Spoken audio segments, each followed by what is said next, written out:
This extension by Jaylen Waddle is very impacting to the surrounding situations, and you've got obviously the Aiyuk and Higgins contracts, but even JJ and Jamar Chase contracts that will live far above where Waddle is sitting. This moves everything. The needle moves every time anybody signs a deal.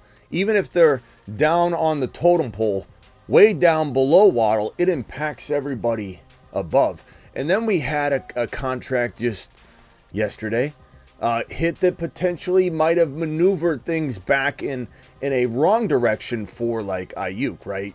Nico gets a smaller deal. Waddle comes back and drops the big St. Brown type extension. Yep, St. Brown, Waddle, A.J. Brown, that is the contract that Higgins and Aiyuk will be looking for, no matter what the teams or any of us think they deserve to get. The Fantasy Football Show breaking news, Jaylen Waddle getting his contract episode begins right now. File on in. Live from the FantasyFootballShow.com studios. It's the Fantasy Football Show. Live! Monday through Friday, 8 p.m. Eastern. Smitty is also live whenever news breaks. From the FantasyFootballShow.com news desk, here is your breaking news. One thing I want to start off with is saying that just because a player gets paid doesn't mean they're going to be all of a sudden this glorious top 5 to 10 wide receiver. And I think that what we saw out of the Nico situation was a small microcosm of that, in that Tank Dell all of a sudden drops a couple draft slots. Diggs is going to be, and rightly so, a little bit more of a concern for 2024 because now you know where the team stands with Nico. Before Nico got his extension, Tank Dell was the baby of the offense, the guy that everybody was going to assume 2-3 years from now is the number one.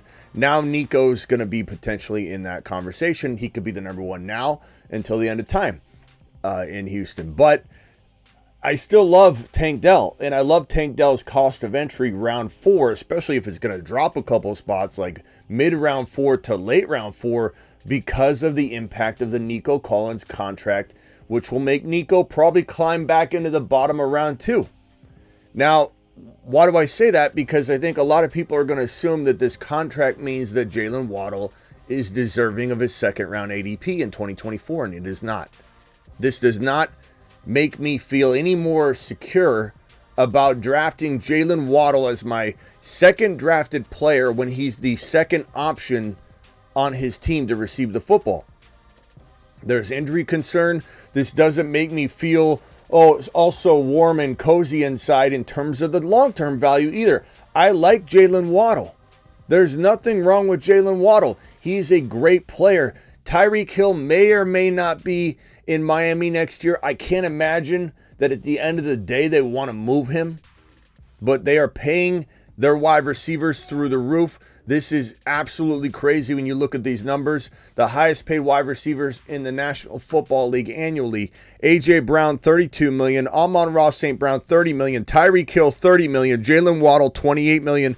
And Devontae Adams, $28 million. Tyreek Hill and Jaylen Waddle rank 3 and 4. And they got to pay Tua, right? Well, they don't have to pay Tua. And that may or may not happen yet. That may or may not happen this season. We don't know, this offseason. But what I do know is Hill and Waddle are more important than Tua. Given that Tua's not going anywhere, he can be upset all he wants. He can sit there all he wants and not get his extension. But you don't need to do that right now. You can address this later. But I don't believe Waddle jumps in my Dynasty rankings just because he got a long-term deal. I think it's going to influence a lot of people to say, hey, validation, they believe in him, so I believe in him. I like Waddle, but he is no guarantee in my mind whatsoever to be worth second drafted player value. This reminds me so much of last year when he was going 13 and 14, and I threw my arms up every time I saw it. Why are you drafting Waddle at 13 or 14 overall? This is in 2023. Now he's climbed into the 23 and 24 overall ADP draft slot, walking into 2024 as the second option on his team. I get it. I don't hate Waddle. I like Waddle a lot. But where I want Waddle to be ADP-wise, he is not. Therefore, I can't draft him because I'd have to draft him in round 2. There's a big difference between doubting a player and just not liking the cost of entry and the return on investment likelihood. Because the ROI on Waddle in round 2 doesn't feel very secure. If you think it does, then you probably just have a lot of Waddle shares and you're here trying to talk yourself into it. That's the honest truth, unfortunately. And if you are here trying to convince anybody that Waddle is a round 2 guy in 2024, you are unfortunately a big, heavy, have a heavy hand in Waddle shares in 2024. Doesn't mean I don't like him. Doesn't mean I think he'll bust. It just means I don't think he's a great bet. Not at second round, second drafted player value 2024. On to the impact. Again, don't hate Waddle. Not predicting bust out of Waddle. Not saying he can't have 1,200 yards and 8 touchdowns. Not saying he won't be a pretty damn good wide receiver this year. He very well could be. But I do worry about the injuries. But on to the bigger topic at hand. We do got a super chat. This will be the highest super chat until somebody knocks him off. Bryson dropping a 10 watt on screen. 10 watts get moonshots. Thank you, Bryson, for dropping the 10 watt. Bryson says, thoughts on trading 1.4 for the 2.10 and 3.10.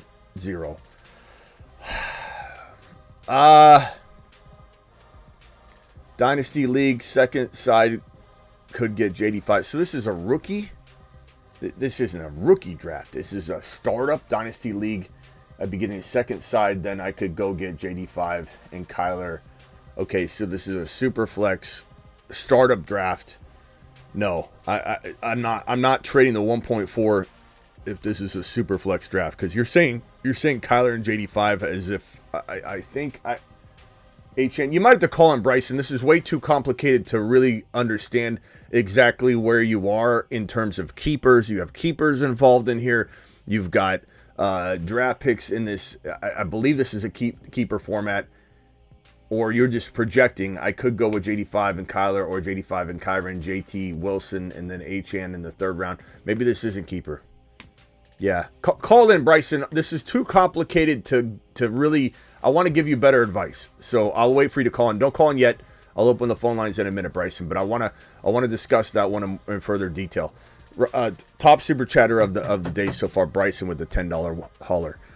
The impact to this situation is crazy because this is a guaranteed amount of money that is $76 million. So AJ Brown was $84 million guaranteed.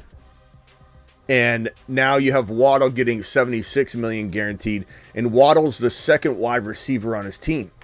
Now, Aiyuk's going to consider himself the 1A to Debo's 1A, if not the 1A to Debo being 1B, because that's the mentality that both Debo and Aiyuk are going to have.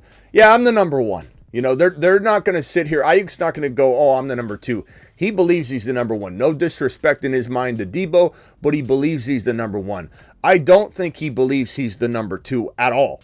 And so in Aiyuk's mind, he sees a second wide receiver clearly playing second fiddle to Tyreek Hill, getting $76 million guaranteed. Do you think that Brandon Aiyuk is even close to folding to a $58 million guaranteed deal, a $61 million guaranteed deal?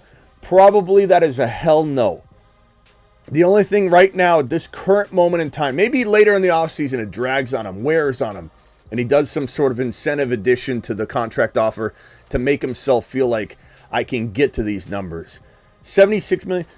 I honestly think it would be hard pressed for me to imagine Aiyuk accepting a $68 million guaranteed deal. Something he would have jumped at had the Niners had the ability to say, let's not be the Niners and continue to do what we always do, and let's sign this man up front and early while Ridley's getting 50-something million guaranteed, before St. Brown gets his guaranteed deal, before we have all these guys come in and get these monster guaranteed contracts, and now you got Brandon Aiyuk likely wanting 75, 74, 78. He probably wants 76 million guaranteed. There's no way he's not wanting that right now. Does he fold down to 70? Maybe. But this is wild that the Niners have the, I don't know what you would even call it, the incompetence to sign Jauan Jennings to not a huge deal, but $10.5 million guaranteed deal yesterday when they're not making extensions. They're waiting till June or July on Aiyuk. Apparently, they want some money freed up, and they do have money freed up. I believe it's like $18 million on June 1 that becomes available to the Niners once they hit June 1. So there is potentially a financial reason to wait until then, but you're going to spend $10.5 million on a guy that caught 19 passes last year on 1 touchdown. This is a guy that everyone says in Ninerville, this is a dog. You see that catch he caught? What a dog over the middle on 3rd down. One of his 19 catches on the year. Let's pay him $10.5 million guaranteed when we're strapped for cash, and this could be handed to C-Mac. CMC's reportedly, some say he's at a wedding and he's going to come back. Some say he's holding out because he has no more guaranteed money on his deal, and they want to he wants to get some scratch, give him an adjusted 1-year contract on top of what he has. Give him something. This $10.5 million could have been used to try and up Aiyuk's guaranteed money and just leave Jennings on his current deal. What are the Niners doing? Leave him on his current deal. Use this 10.5 to negotiate that 60 mil guaranteed probably amount of money the Niners are offering Aiyuk. Turn it into 70.5. Turn 60 mil guaranteed into 70.5 using this 10.5 million. What is going on here? It's like a Mickey Mouse operation in the offseason. Every single time they've got to re-sign a guy. It's ridiculous. Jauan Jennings, are you out of your minds? You draft a rookie wide receiver in round 1, a Ricky Pearsall, who I love, but you reach for him, but you're clearly making a statement. You're more worried about Jennings in drafting a rookie wide receiver in round 1 than you are retaining the 2 wide receivers that got you where you were last year. Absolutely ridiculous. And there's a good chance they have no intention of giving Aiyuk any sort of big deal at all. We'll fold and give him a 55 million guaranteed, 58 million guaranteed deal, similar to what we would have given him with the Ridley deal. But we're not changing our minds. That there's a real good possibility that's the way the Niners are approaching this. He can do what he wants. He can bank on himself, or he can sign our contract offer. And I believe Aiyuk is going to request a trade at some point in the coming weeks and maybe months, but coming weeks. I've said this for a while now, and it'll probably come true unless the Niners somehow, some way decide to do something. But they're just out of their minds right now. And T. Higgins, there's this news right here. And for anybody that doesn't know, St. Brown, his deal definitely put a wrench in this situation. $30 million per year. Guaranteed at signing $34 million, total guaranteed $77 million. So you got St. Brown getting a total guaranteed of $77 million. You've got Waddle getting a total guarantee of $74 million, right? 76. 77 total guaranteed, 76 total million guaranteed. These deals have cemented in Aiyuk in the 70 million plus range no matter what, in his mind, in his agent's mind, in his camp's mind. There's just no way that you can look at it. I'm not saying that Aiyuk deserves St. Brown money. I'm not saying Aiyuk does or doesn't deserve Waddle money, but Aiyuk can 100%, I can guarantee you, Aiyuk feels he's in the Waddle and St. Brown camp, if not right in between the two. Or at least right exactly where Waddle is in a worst case scenario, and Waddle just got $76 million guaranteed. And Waddle has now become, according to this data right here, Waddle has become the 4th highest paid wide receiver annually in the NFL at $28.25 million. Does anybody think Aiyuk's going to even remotely come close on principle of saying, I'm not Waddle, I'm Ridley, I'm going to go get Ridley's money? I don't think so. And then you've got this clip here. This was from today. This is from today. T. Higgins posted this on his Instagram. And Aiyuk posted this yesterday. It says, I'm way too hungry to be splitting my food up like that. Posted this about 6 hours before the Nico Collins contract announcement hit, where Nico got way under the amount of money we expected Nico to get. It was actually wild and crazy that Nico, in my opinion, wasn't getting paid near what we would have expected given these contracts, right? So Nico getting $52 million guaranteed, which was almost a regression back to the Ridley deal, which was early on, and we thought, okay, $58 million might sound about right for Aiyuk back when Ridley was signing his deal, and Ridley was one of the first wide receivers to ink an extension. And so $52 million almost feels like this went backwards, but guess what happens? As soon as the next one, if it was Waddle that got $54 million guaranteed, Aiyuk would have been in some trouble. Aiyuk would have been putting his tail between his legs and crawling back to the Niners and saying, can you give me 62? Can you give me 60? It was so critical what the next contract was. It's almost like in the stock market, what was the last price that the stock sold for? That's what the new price is when you open the next day or the next minute, what that price. So it's kind of similar, but in the NFL, it takes a couple contracts to really cement in what the norm is. What's normalcy right now? What is normalcy for a wide receiver that's like Aiyuk or Nico? Nico signs $52 million guaranteed. Very low. Not to a layman, we'd take this in a heartbeat, but for the cost of paying a wide receiver right now in the NFL, the market's the market. We can't control that, whether we disagree with it or not. Saying pay me that. $52 million according to the market is low. Had Waddle inked a similar deal, the market almost would have been cemented in for Aiyuk. But after this $52 million contract, and Brandon Aiyuk, he posted this before, but we wonder if he knew, because he normally talks through his stories when he's upset. I'm way too hungry to be splitting my food up like that. We don't know what he meant by that, and some say it had no relation, but I don't know.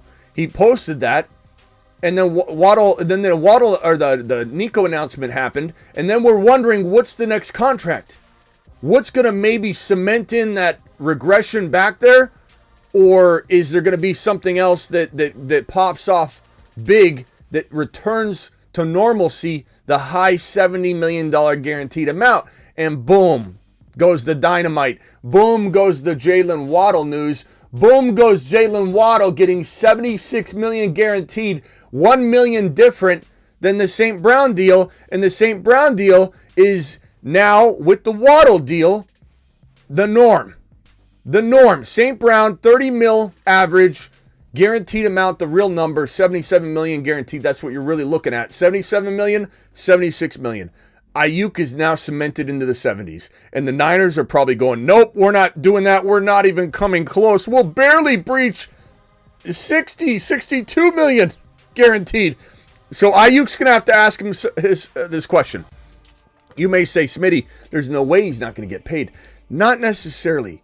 Aiyuk might play 2024 out and say, you know what? I'm going to play for this small amount of money instead of trying to get this bigger amount, right? He's going to say, I'm going to play for the smaller amount of money. Then next year in 2025, I'm going to try and get that 3 to 4 year deal on the new annual salary. And $28 million won't even be, that will be much smaller amount by the time this time next year. We'll have several wide receivers just like this class right here, re-signing, getting 31 million. JJ's going to get 34 plus.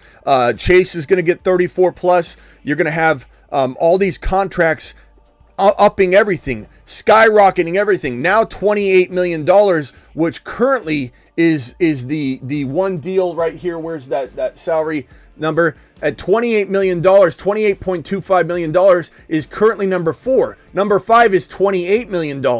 These are going to be 28 and 27 and 29 are going to be like 10th, 11th, 12th highest paid wide receivers in the National Football League a calendar year from today. So Aiyuk's going to take this into 2025, right? And he's going to say, maybe I'll get 28 to 29 next year in a worst case scenario times 3 to 4 years, instead of settling on this smaller number now, $25 million times 3 to 4 years.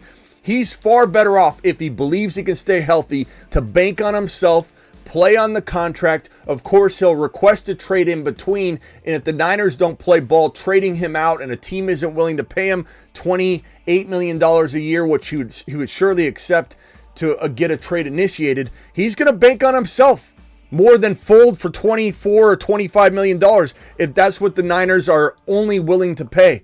It's not unheard of for a player to bank on themselves when they're being completely disrespected. It would be one thing if this is the middle of the road, the 49ers are here, and Aiyuk is here, and let's just say, can't even read that. Let's just say that this is let's say this is $69 million. Okay? This is $69 million. The Niners are probably only going to go, I would think, to $61, $62 million. Aiyuk is wanting $77 million because that's the price of entry for a wide receiver like Aiyuk, because he feels he is Waddle. He feels he is St. Brown. So $77 million is what Aiyuk wants. Will he meet the team in the middle? Probably would. Will the Niners even budge from their 61, 62 mil? I think the Niners are so far away from meeting in the middle, there's no way Aiyuk is just going to jump over when the opportunity for him to say, you know what, I'll play on my current contract, and then in 2025, I'm going to go get that 3 to 4 year deal at $28 million, and I'm going to get that because I'm going to play so well.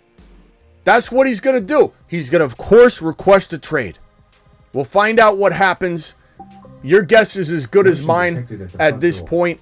Dynasty startup keeper, PPR 2 QBs, traded 1.4 for 2.10, 3.10, 13.11 draft in 3 days. Wanted Kyren, JD, Achan, or should I go for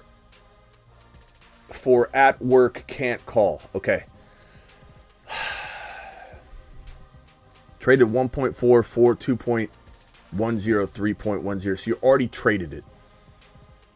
Dynasty startup keeper, PPR 2 QB, traded 1.4.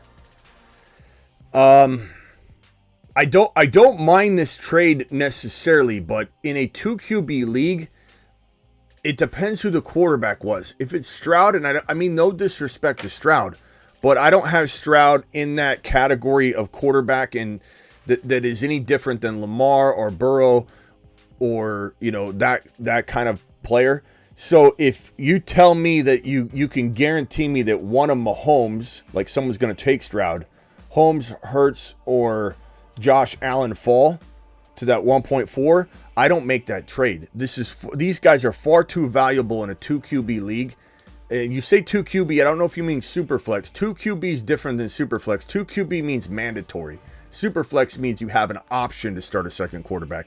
So if it's Superflex, my advice stands. If it's 2 QB, my advice 100,000% stands, because these guys in a 2 QB mandatory are so much more valuable than every other quarterback. However, if you tell me you're able to pull off a JD5 and let's say a Kyren, then I'm okay with this trade, because at the end of the day, and you're taking a gamble, but it's a gamble I like to take. You're taking a guy that, in my opinion, is going to be a top 5-6 quarterback in the National Football League. And you give yourself a Kyren, and then later on you make sure you reach a whole round if you have to. You do not come out of this draft without Corum and Kyren cuffed. You do not come out of this draft, young man, without having both of these guys, or I'm disappointed and your Smitty disapproves. You must grab grab the best handcuff in fantasy football 2024 and beyond. This is it. You can't mess or botch it, bro. You have to cuff it. You have to. There's no doubt about it. Bryson says my options most likely would be Lamar or CJ, and that's why I did the I did it Superflex. Okay, so it is Superflex, not 2 QB, and your options were Lamar or CJ. I don't mind Stroud. I don't want anybody to think, oh, you're a Stroud hater. I just would rather have JD5 and Kyren. JD5, an elite player, still an elite player at wide receiver or running back with JD5. The question is, bro, in a dynasty, is JD5 going to fall? Like, are you being a little presumptuous that at 2.10, here's round 1, here's round 2, that at 2.10, you're going to see a Kyren there, or I mean a JD5 there. I don't know if you will. I hope that you do. If not, like worst case scenario, and this is not ideal, but this is the bed you made, and you kind of ride it out and see if it works, and it could definitely be amazing. But you might be able to get like let's see here. I don't know where you take A-Rod. I don't know if you could get him around. I don't know if you could get him. I just don't know. Everybody's league's different. I don't know if you could get him in like round 5 and like if you could get like your Cousins and A-Rod situation, get a Fields as well, get a Penix Jr. later, and have like a crafty, creative, risky balls to the wall QB room. But it's not what I would have wanted for you. But in that situation, like if JD5's gone and we're talking about you forcing Staffords and guys like that, hell no. I'll ride it out, try and figure out a way to come back from it. But like if MHJ were there or some crazy, I don't think he will, but you might be able to get such an elite player still here at running back or wide receiver, and you might end up getting two pieces that if you could pair with an A-Rod and a Cousins and Penix Jr. would actually be pretty phenomenal for 2024 and still give you a bunch of room to improve, because Penix Jr. could get into your lineup later. That's a tough spot to be in. Honestly, I don't know at the end of the day what you want me to say other than Smitty approved the players. Let me pull up your first super chat and see if I can piece together what you're truly asking. Thoughts on trading. So thoughts on trading it. If you said you already did it, then there's nothing I can do about it. Would I do it at the end of the day? If you can guarantee me, and I know you can't, but if you could strongly advise me that you're probably getting JD5, I'd do it. But that's only if you could get JD5. I've seen JD5 go at 2.4. And if any of these people are in my community, JD5 is going to fly off the board. Probably too early. But Kyler wouldn't be bad either, though. Kyler and Kyren wouldn't be half bad, my guy. Like, that wouldn't be... Like, would I make that trade? Kyren and Kyler for CJ Stroud? Yes, I would. I would take Kyler Murray and Kyren over CJ Stroud. Always been falling to 2.9. Kyler, do it. Look, it sounds like you want to do it. And if you can get Kyren or Kyler and you're very confident based on your league, I'm all for it. I can't guarantee you're going to be happy with the quarterback that falls. But if you get Kyler or JD5 with Kyren, I'm smashing the hell out of that, even for CJ Stroud. Am I doing it for Hurts, Mahomes, or Josh Allen? Maybe not, though. So just so you know the difference between my stances. Bryson dropping monster super chats. Thank you, Bryson, for dropping all those supers. 1, 2, 3, 4 super chats. Absolute monster. Bryson to the moon. Top super chatter of the day so far with, I believe it's about $25 by Bryson. Let me put that on screen and give Bryson the props he deserves. Phone lines are going to be open here in 1 second. If you call in, please specifically have a conversation about what's on screen right here in terms of the Waddle news. And then if you have a question about your league or something else, then you can surely ask that. But let's keep on point, at least when you first call in. Live from the fantasy. Call into the show. Dial into the attic.shop phone lines. I don't know why I keep hitting the intro button when I do that. I've been doing that the last couple days. Bryson with one more super chat, making his total reach a grand total of $30, the highest super chatter of the show so far. Thank you, Bryson. Appreciate you dropping that wattage my guy. And Bryson says, if both fall, do I skip Kyron and get Kyler and JD? Yeah, I probably would, because that's an elite quarterback crew to fall that late, and you're getting both of them essentially. I don't mind that at all. Sebastian, you mind muting or whatever you're doing real quickly? It's like you're washing a car there or something. I think I definitely take advantage of getting both those quarterbacks as late as you'd be getting them. And at that point, you know, I think you said you had a close pick. Maybe you still get Kyron somehow. Bryson with the $30. Appreciate you, Bryson. Sebastian's on the line, and Brogan. Let me go to Sebastian first. Go ahead, Sebastian. You're live. All right, cool. In real life terms, I don't think this is going to work out that great for Brandon Aiyuk. And I don't know how I feel about Waddle either, long term, really, after the next 2 or so years, because he's always injured.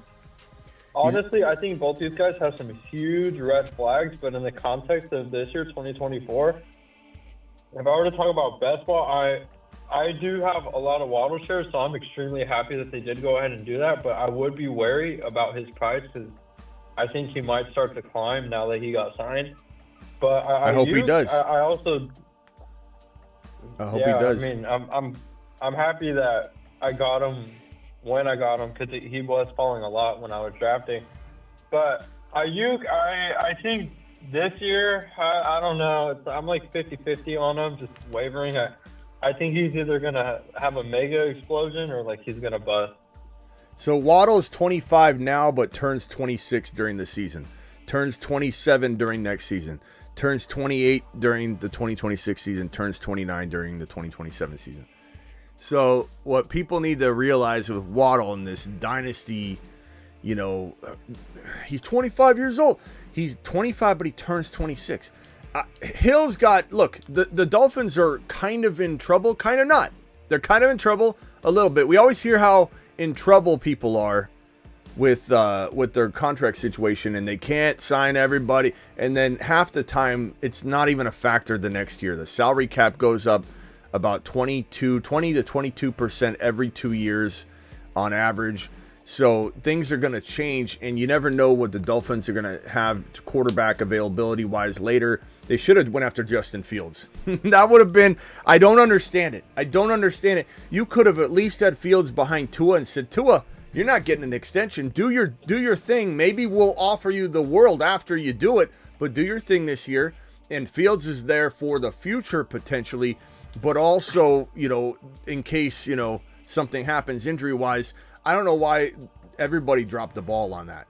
But regardless, you've got Tua. Everyone says that Tyreek Hill can't possibly be on the roster after this season. I don't necessarily agree with that. But you've got Tyreek Hill. So let's just say Tyreek Hill lingers for 2 more years. So that's this right here. So Waddle walks into maybe his first year as the number 1 wide receiver at 28 years old. So from a dynasty perspective, you're going to get wide receiver 2 production out of this year.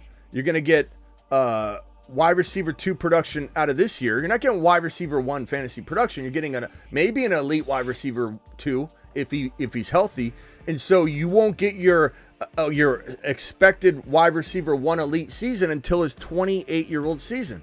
I don't understand the infatuation people have with Waddle in Dynasty because he signed a big fat contract. Because it doesn't make sense for for everybody's mindset of you need younger players. He'll be 28 when his time is to shine. Maybe it's next year. Maybe. But he'll turn 27 during that season. You know? Ziggy, how old is Terry McLaurin?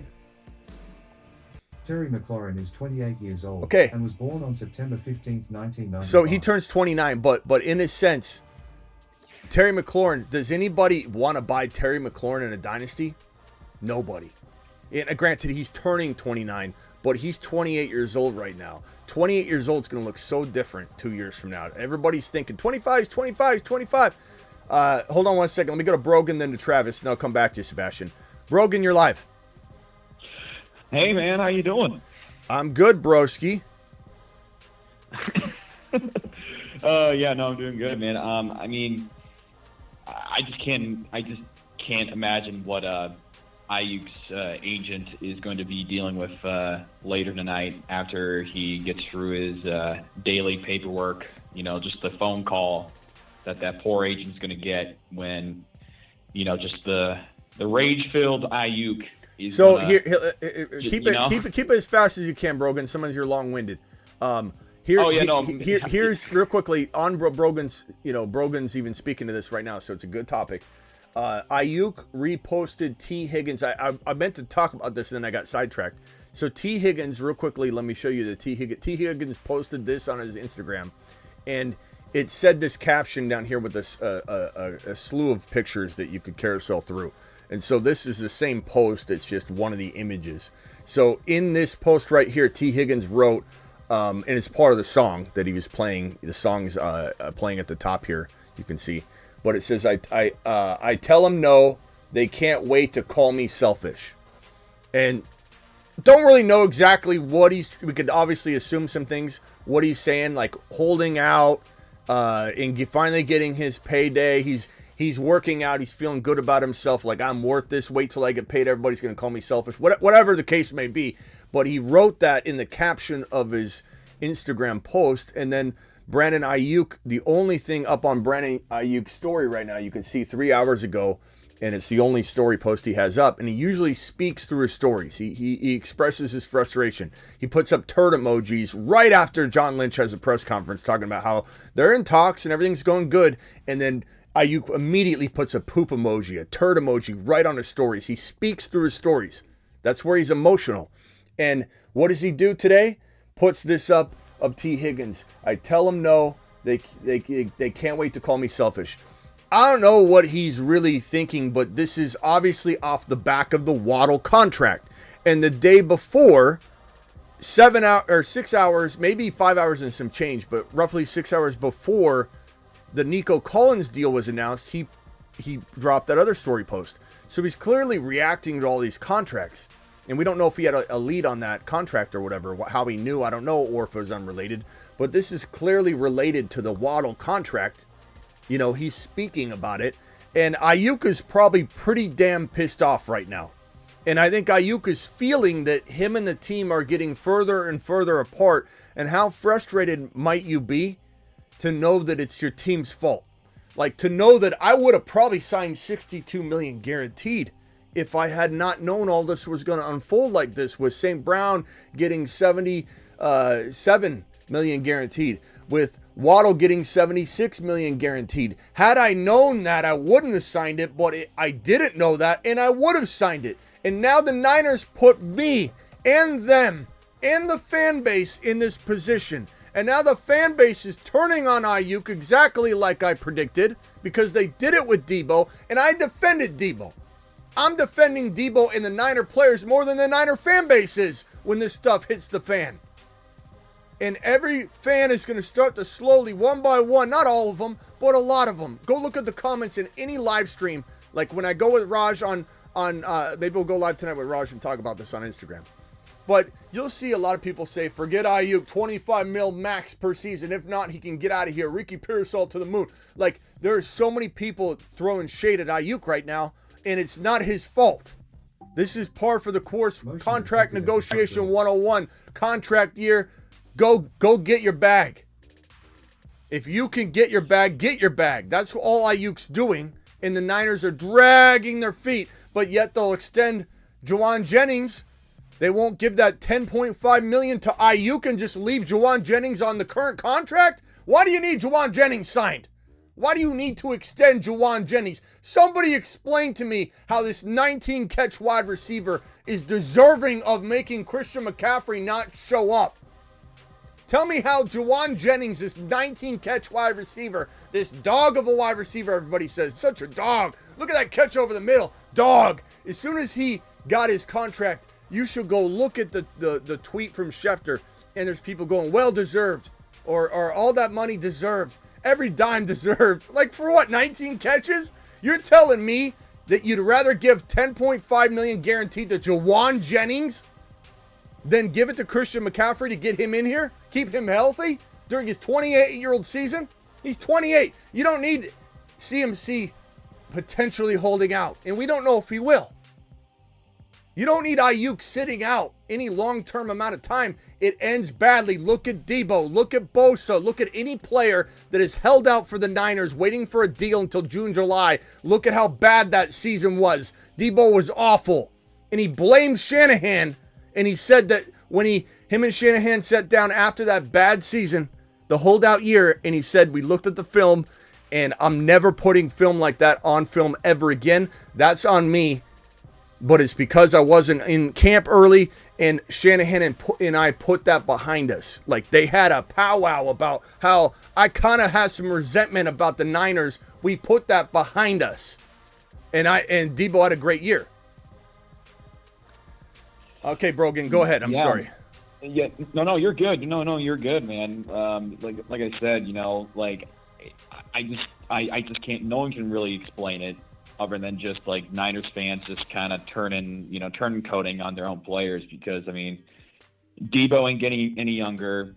Aiyuk clearly sees himself, and I think to a decent extent, deservedly so, sees himself as like the future number one wideout for the team, right? That just went to the Super Bowl and only lost to, not because of Aiyuk, but just of bad decisions by the team, like by the manager or, the coach in this case. And yeah, it's just wild. All these receivers, like are getting paid decent amounts of cash, right? And it's just wild to me that like they're just kind of dragging their heels about this. It's not. They gotta change. It's not even that they're dragging their heels. It's like they're set. I mean, I've said that too. They're dragging their feet, but it's like almost the best way to word it is that they've already determined, no matter what, even like I said in my stock price example, if you told me, or home prices is even better, if you told me, Brogan, that you were buying a home this year, no matter what, you were buying a home. In fact, you were going to buy this specific home that was over on this corner, on this lot over here. And I told you, Brogan, it's going to go up by $80,000, maybe $100,000, maybe $200,000 by the time we get to August. And so if you're going to buy that home, buy it now. That's basically what you are saying to the Niners. Aiyuk is going to cost this much more in June and July, and they're like, we're going to sign him. Okay, even if the Niners sign him, do you know who's not going to be in here feeling embarrassed about themselves? Because there's always that possibility. I've never said that can't happen, but you know who's going to be in here more so going, I'm even more confused, me. Because if they sign Aiyuk to a deal that's $29 million a year, $30 million a year, I'm going to be sitting here laughing at the fact that they could have had him for 25, 26, but because of that type of thinking process, they screwed themselves out of boatloads of money. And no matter what the Niners end up doing, it's wrong. It just is. I mean, you wait and sign him, wrong. You just spent a whole bunch of more money than you needed to. You don't sign him at all because of this, because now he's priced out for you, wrong. Every bit of this is wrong. Yeah, honestly, I could compare this somewhat seemingly with the whole Cowboys situation with Jerry Jones, because he's just kind of waiting on certain, just kind of waiting. Yeah. Just definitely not wanting to spend his money right now, even though this is probably the high time to do it. Just get it done. Like, just plug up plug up the hole, and just get it done and just go from there. And they're not doing it. They're going to probably be signing Aiyuk to a money that probably not a lot of us would agree that he really needs. And I don't even think what they he will. Provides to the team. I don't even think they will. I don't think they will. Like they're going to have to really go against their nature. Not to mention they got to give Purdy. I mean, what, 50? It's guaranteed $50+ million a year. I don't know what the deal's going to look like. The longer the deal, obviously the more money it can be and the more it can be maneuvered down the stretch. Like Mahomes signed a 10-year, $500 million deal. And that was like, it was hard to really process that because the 10 years, $500 million made it confusing for people. And that's why a lot of people talk about it per year because you can't compare his contract to anybody else's because it was 10 years. But what his deal allowed the Chiefs to do is continue to restructure and kick the can down the road, and also structure it so that he didn't get paid much at all in the beginning years so that they could build the offensive lineup. And people didn't understand that, and they just immediately ran their mouth about it and said, oh, the Chiefs will never have another player ever again because they're signing Mahomes to a $500 million deal. Their line needs to be reworked. The Chiefs are done. If you go back and look at when that announcement happened and you look at the comments, people that don't know anything about football or about contracts or anything were just running their mouth about how the Chiefs were done. They'll never win again. They'll never rebuild their offensive line. It was the most brilliant contract because they got everything all buttoned up before the storm. And then by this time, the amount of money Mahomes is earning is actually par for the course and not even the top contract. So it's like the Chiefs were playing chess and everybody's playing checkers back then. So I don't know what Purdy's deal is going to look like. The Niners don't feel like the kind of team, and I'm not saying I know this for a fact, and they could definitely change their ways on this or whatever. They don't feel like the kind of team that wants to impact down the road. They want it to be right in front of them. So I think they will not sign him to a 10-year deal, nor do I think Purdy would do that. He'll probably want to be able to re-up in a handful of years. Most players do. Mahomes wasn't worried about it. So we'll see what happens. Hold on one second, Brogan. Travis, you're live. Hey, what's going on? So I think, and I'm not a big Waddle guy, and I'm not a Dolphins fan. I'm a Patriots fan, obviously. But I think in terms of the Dolphins, they were smart to do it, only because they see the prices just going up and up and up. And unlike the Niners, they realize, okay, if we want this guy to be part of our team long term, we got to sign him sooner or later. It makes sense. Second, Hill, he says after I think it's 2025 he's done, but he's got a lot of mileage on his legs, his body, and if Hill goes down, Waddle steps in, his price is only going to go up. And then on top of it all, like I've mentioned with Nico and Devonta Smith, it's a 3-year deal, which, like you said, is really like a 2-year deal. So Waddle can bet on himself, but it's not a huge long-term deal. So the team, you can work around 3-year deals all day long. So it's really not going to strap them off. Yeah, I like the Waddle deal for the Dolphins, and if it was me, I mean, I would have brought in Fields for a 4th rounder. I would have one up the other offer so that it didn't matter what Fields wanted. The Bears would have taken the best offer if it wasn't. We're talking about trash offers, and they're going to do what Fields wanted.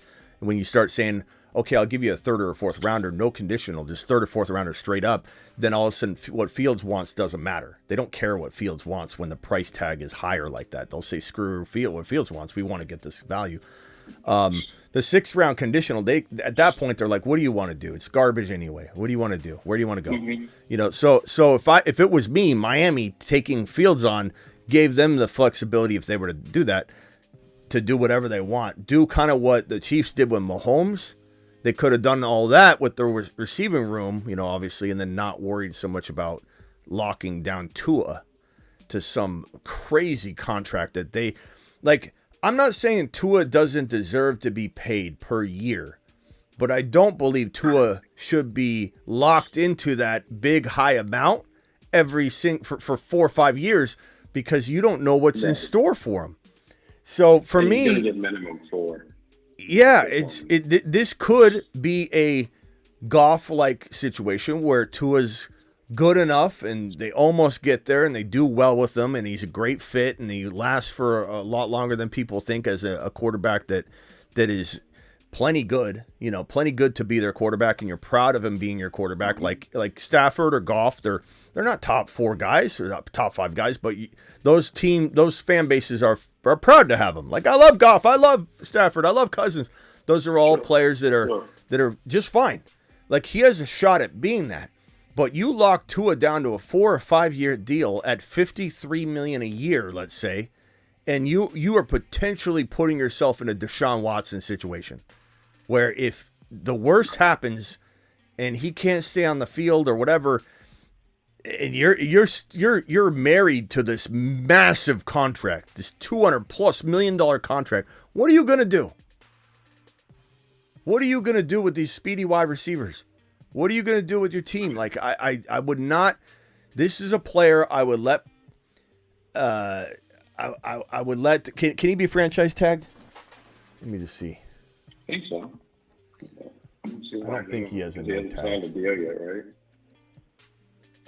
Yeah. He's still on his rookie contract. Yeah, right? yeah. 50, So, yeah, he's up he to can- 50 years. Yeah, so he can get a franchise tag. So, yeah, Tua Tagovailoa. I mean, worst case scenario for me, I'm franchise tagging. I've got 2 years left with Tua Tagovailoa, and if he has a problem with that, then he doesn't necessarily need to be the quarterback. And if he goes out there and explodes next year, then you have a conversation with him next year with a new, financial lens on it. Like, what can we do this year? Right now, Waddle was the move. Right now, Tua's not the move. And I don't know if they're thinking that or not. If they're smart, they are. That's what I'm going to wonder. They might do that with Tua, and because of that, they're putting the pieces in around him. So if he goes, they still have a good foundation for another quarterback to come into. Yeah. Anyway, Brogan, you got anything else?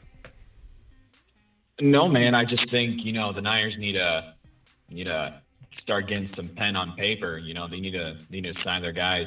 Same with the Cowboys. That's what I think. Maybe they got to trade one of them. I don't know.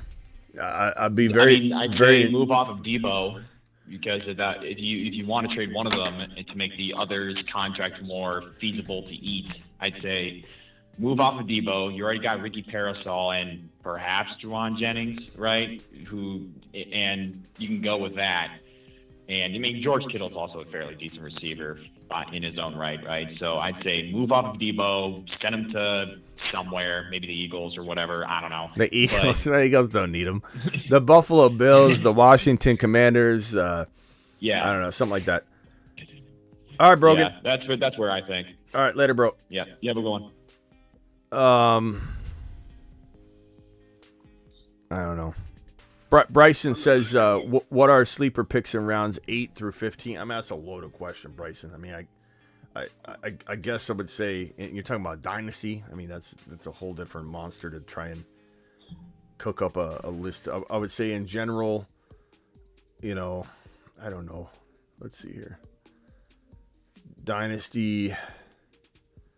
I don't even know where some of these guys are going, though, Bryson, so I don't know how it's going to just throwing out names. I mean, I don't know if where Keon Coleman's even, he's probably not going around 8, and he's going around in Dynasty, he's probably going around 5. I don't know. Where's Keon Coleman going in a Dynasty startup right now? I mean, who the hell knows? Like, to go to round 8, I'd have to scroll down. You're probably talking like Christian Watson. You're probably talking about a lot of veterans. You're probably talking about that's when you swing in and grab the Jahan Dotsons and guys that have failed at Christian Watson and take advantage of those guys. I don't know where Legette's and Pearsall's and a Dynasty startup is tough. Like, even though I've done a Dynasty startup this offseason, they're all different. And some people draft veterans more higher than others. And so, like, there's no real good Dynasty ADP out yet that you could actually trust because every league will be different. And some people set their Dynasty rankings to the redraft rankings to try and, like, manipulate where people are knowing about guys and where they're falling in ADP, which is always kind of crazy shady. So tough to say, like, how it's going to all shake out. But, like, looking at Jalen Wright, looking at Kendre Miller, looking at Jerome Ford filling in for a couple years or whatever. Tajay Spears, underrated. Where's Trey Benson going? Probably earlier than round 8, but those are the guys I'm trying to target, deep in redraft. So, I mean, it's tough to say how high some of them are going to go. 8 to 15, yeah, I don't know. Chase Brown, make sure you get Blake Corum. I don't know if Blake Corum's going to require an 8th rounder or not. He might require like a 5th rounder. I don't know. I don't know where Blake Corum's. You're just going to have to go off the feel. Especially when, like, somebody takes Jonathan Brooks and Benson's gone, then Corum's going to be, like, probably next. Like, you got to feel out that vibe of your league. Because if your league's taking all these freaking rookies early, then you know they're rookie hungry, and if they don't, they're not rookie hungry. It really just depends. Kobe with the Kobe, you're live. What's up? Yo, so I came on here and I talked to you yesterday about trading Waddle. So I'm actually in the middle of doing that right now. I did what you said, and I added on Mostert to it. I got DK and Mostert coming my way for Waddle. I'm sending Waddle in a second. But so in my league, we have counters, and so I'm being countered. And I wanted to ask you, what do you think? Should I stick with the DK and Mostert? And right now what I'm being countered is Michael Pittman and Spears. And I also have TP as well. Michael Pittman and Spears for what? For Waddle in a second. No. I mean, I don't, that's a totally different trade. Yeah. I'm not huge on Pittman. I'm not as huge on Waddle as other guys, but I'm not huge on Pittman. And I'm glad you called in, because I was going to actually bring this up and say I forget who called in the other day about Waddle. But having now Waddle be inked to a long-term deal, does it change anything? And the fact that I broke down on the board, though, what it really means, if Hill doesn't leave next offseason, which he could, but I think they're going to work out a way not to have Hill depart, because then their chances of winning go down significantly. So if, let's say, Hill stays 2 more seasons, let's say he retires after this 2025 season, Waddle is 28 years old during that year. I'm not sold on this dynasty value that everybody is acting like Waddle has just because he's 25. He doesn't get to capitalize on it for 2 more years, and he's not 25, he's turning 26. So I don't know. DK Metcalf. Ziggy, how old is DK Metcalf? DK Metcalf is 26 years old and was born on December 14th, 1997. Okay, so, you know, I mean, tough to say. You know, I would say, let me go back to Travis on this. Travis, I remember you're on the phone line and we said, do we want, he's got Devon Achane. Or no, yeah, he's got Devon Achane, right? Yes. And you got Jaylen Wright as well, right? Yes, sir. Okay, so you got just the Mostert deal. Yeah, he's got Achane and Wright already, and he could get most. And I know you're saying he's countering, but I'm just trying to say he's countering. Or you sent him an offer Mostert, and you want a DK and Mostert, so you can button up the entire Miami Dolphin running back room, and you get DK Metcalf, he gets Waddle, and you send a second rounder.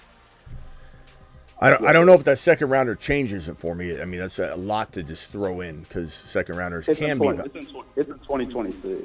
Yeah, but it does change it a little bit. Are we feeling any different, Travis, because of this long-term contract, or no? Not for me. And so what the kid countered was Pittman instead of DK? Yeah. I don't want that deal. I don't want that deal. So that deal's off for me. I don't like Pittman enough to be like, let's trade Waddle. Like, could Pittman outscore Waddle? Who do you like better? You like Waddle or Pittman better? Or are they just kind of the same boat?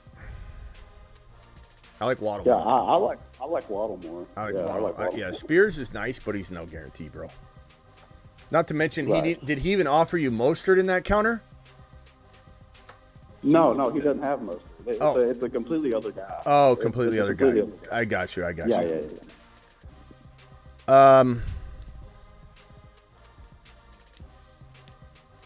I'd keep trying for the Mostert DK one. Yeah, but I would stand firm on it being a 2-for-1. I don't think I'd throw in the second round. No, that's already confirmed. That one's already confirmed. So, like, if somebody can't match it or do better than it. Oh, I got you. There's like a counter. I've never played in that kind of league. Oh, okay. Yeah. So people see the trade and they can actually, before the trade goes. That's kind of a cool concept. I never played a league like that. I actually like that. It's kind of like definitely makes for more action in the league. Yeah. Some people just sit on their hands and they go, "Oh, I would have offered you this," you know. Yeah. Yeah. Well, whenever we got together to do the league, the past few years, like, vetoes kind of got crazy. Like, people would get butt hurt over vetoes. Like, you veto one trade, every trade gets vetoed pretty much. So no trade gets go through. So we just come up with like counters. So like if you can't counter, like if you can't match it, I got you. The person, yeah. I got you. So curious, cool, chat. Would you again? Dynasty League doesn't matter. Mostert buttoning up the entire room in Miami. Do you guys like DK or Waddle? I imagine, just like we talked again. I think most people are going to say Waddle. But I'm not as high on Waddle as everybody else. I like Waddle a lot, but he's very in a very big injury risk to me. And I just like DK. I like DK more. I like DK Metcalf more. What I would ask is, it gets me out of the double. People that are so high on Waddle is why do they like Waddle more than DK? What is their reasoning? Because I know if you polled people, it would be like 75% of people would like Waddle more than DK. Yeah. I mean, their ADPs aren't that crazy off, so it is an interesting question. But yeah, I don't know. I think what it is a lot of people say Waddle because they have so many shares of him. Like that's the bias that's involved in polling and asking questions like that. Is like, who do you like more? And then if you could eliminate all the current owners of that player, you get a more realistic answer. But everybody that has Waddle is going to come in here and go Waddle, because I got him. He's got to be better than DK. Look, in Best Ball Underdog Fantasy promo code Smitty, like I said, Waddle's going way too high. He breached round 2. I hate that. I'm not drafting Waddle one single time in the second round. DK Metcalf is about mid third round. So they're about 6 to 7 total ADP spots apart. So I don't know that I would have thrown in the second rounder, bro. You're already giving the perceived. That's why we talked about this. I think I might have even said, don't give up anything else, though. Like, don't add something and then later come back and be like, I did it, but I threw this in. I don't know if I said that to you before you hung up, but giving away something at all is you just giving more, because the general population, I would guess people have maybe reacted to it and said Waddle's worth more than DK. What are you doing? Like, I imagine that's the way people took it. So to throw in the second rounder on top of it was kind of shifting it in the wrong direction. But I still don't think it's the end of the world. Look, Mostert's got very little value, but to you, he has tremendous value because you have the entire running back stable in Miami now. And you were running out there in non-best ball, the Dolphin running back and the Dolphin wide receiver, and I don't like that. So you got DK. I like Devontae Smith or DK in a Waddle type of trade, but I don't know that I would have given him a second rounder. That's giving him the advantage. But how much? Yeah. Not a ton, but you definitely shifted the trade a little bit. Yeah, I don't worry about not trades, but picks all that much for where I'm at right now. But I can see what you're saying. Yeah, just because I think everybody, they're probably going to say, hey, Smitty, I would have taken Waddle over him. Waddle over DK. But I just like DK more, bro. And not to mention Ryan Grubb coming in. Who knows who the quarterback is in Seattle next year. But Ryan Grubb is going to turn this into a 3 wide receiver arsenal aerial attack. And I think DK is going to have a big year, bro. Pete says, tell everybody about the Patreon. Yeah, so I haven't officially launched it yet. But the Patreon is going to be kind of where I think we, I don't know. I think it's going to be like a home base for this community at some point. I know sometimes I try things and it works or it doesn't work. I always try and grow the community, always try and be creative. We the Dynasty channel, I promise you, will stay. There's nothing going away with the Dynasty channel. I've just been bogged down with so much stuff that I haven't done the daily shows. We'll get back to that, I promise. Nothing's going to happen to the Dynasty channel. The Rumble, we'll have to wait and see on Rumble. That was almost trying to bite off a little more than I could chew, but it doesn't mean I'm not going to still go there next once I have a moment to, free up or figure out how I want to attack it. Because I don't just want to just stream over on Rumble what we're doing here. I want what we're doing here on YouTube to be, very exclusive to YouTube.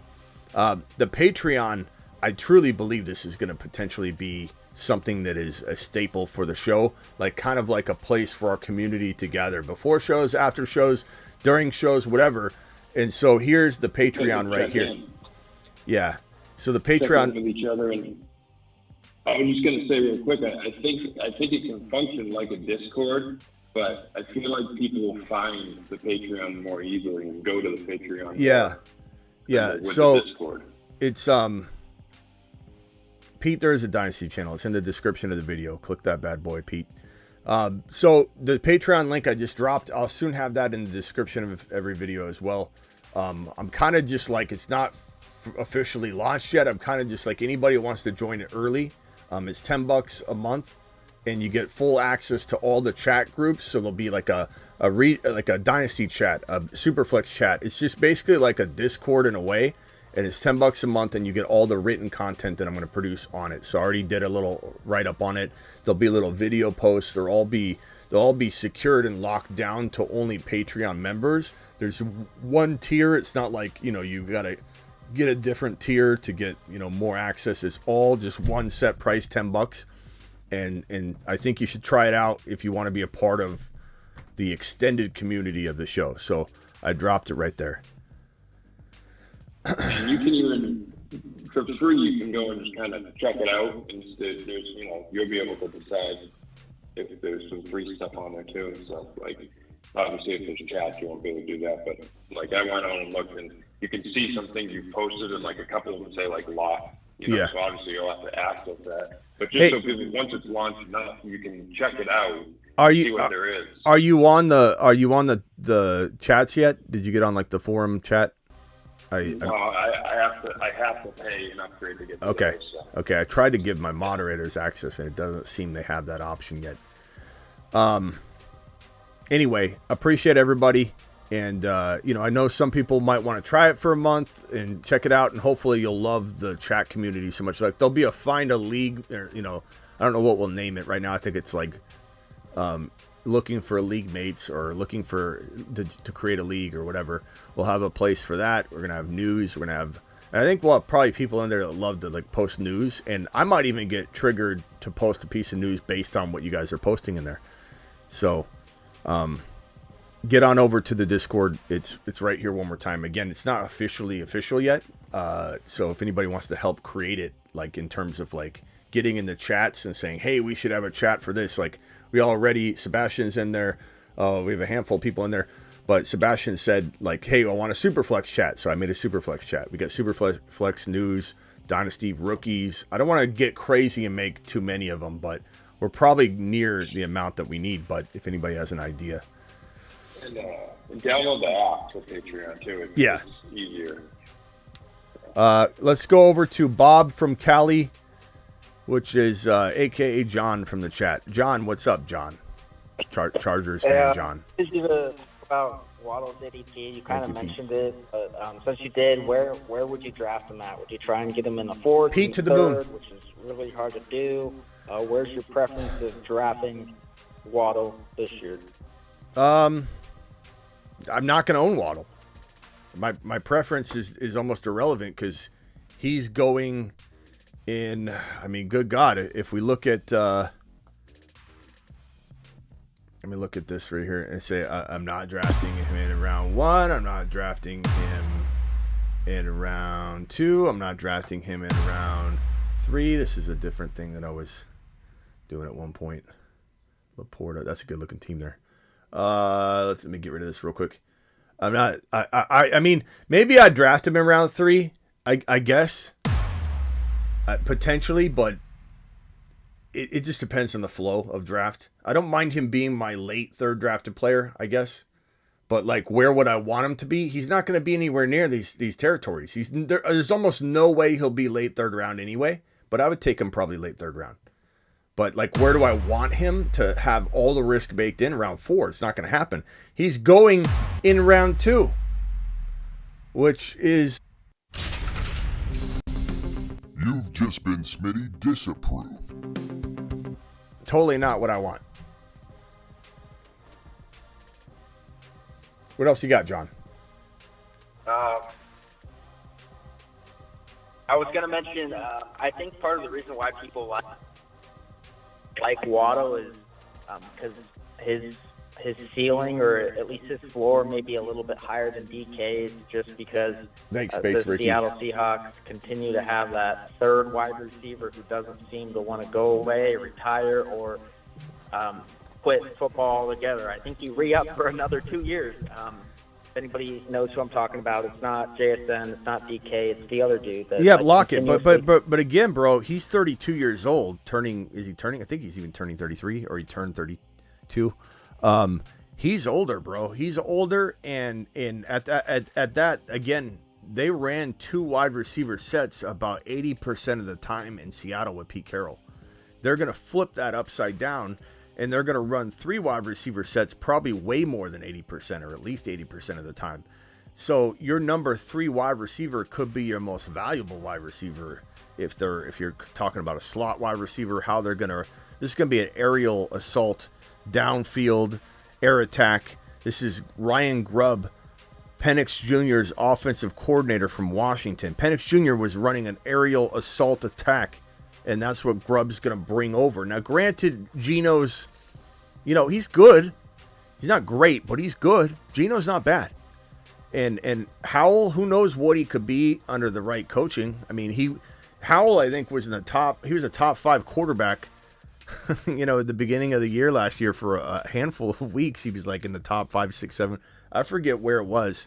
I remember looking at him like, how is Howell? He was kind of a sleeper of ours, but he didn't end up working out long term on the year. But he had some moments where we're like, okay, Howell's got some game. But this is a 3 wide receiver situation going forward, bro. So I'm not worried about that at all. Not to mention, like, that doesn't really impact DK. If anything, even if it was 2 wide receiver sets, DK's still going to deliver. Like, DK's had a really good career so far, bro.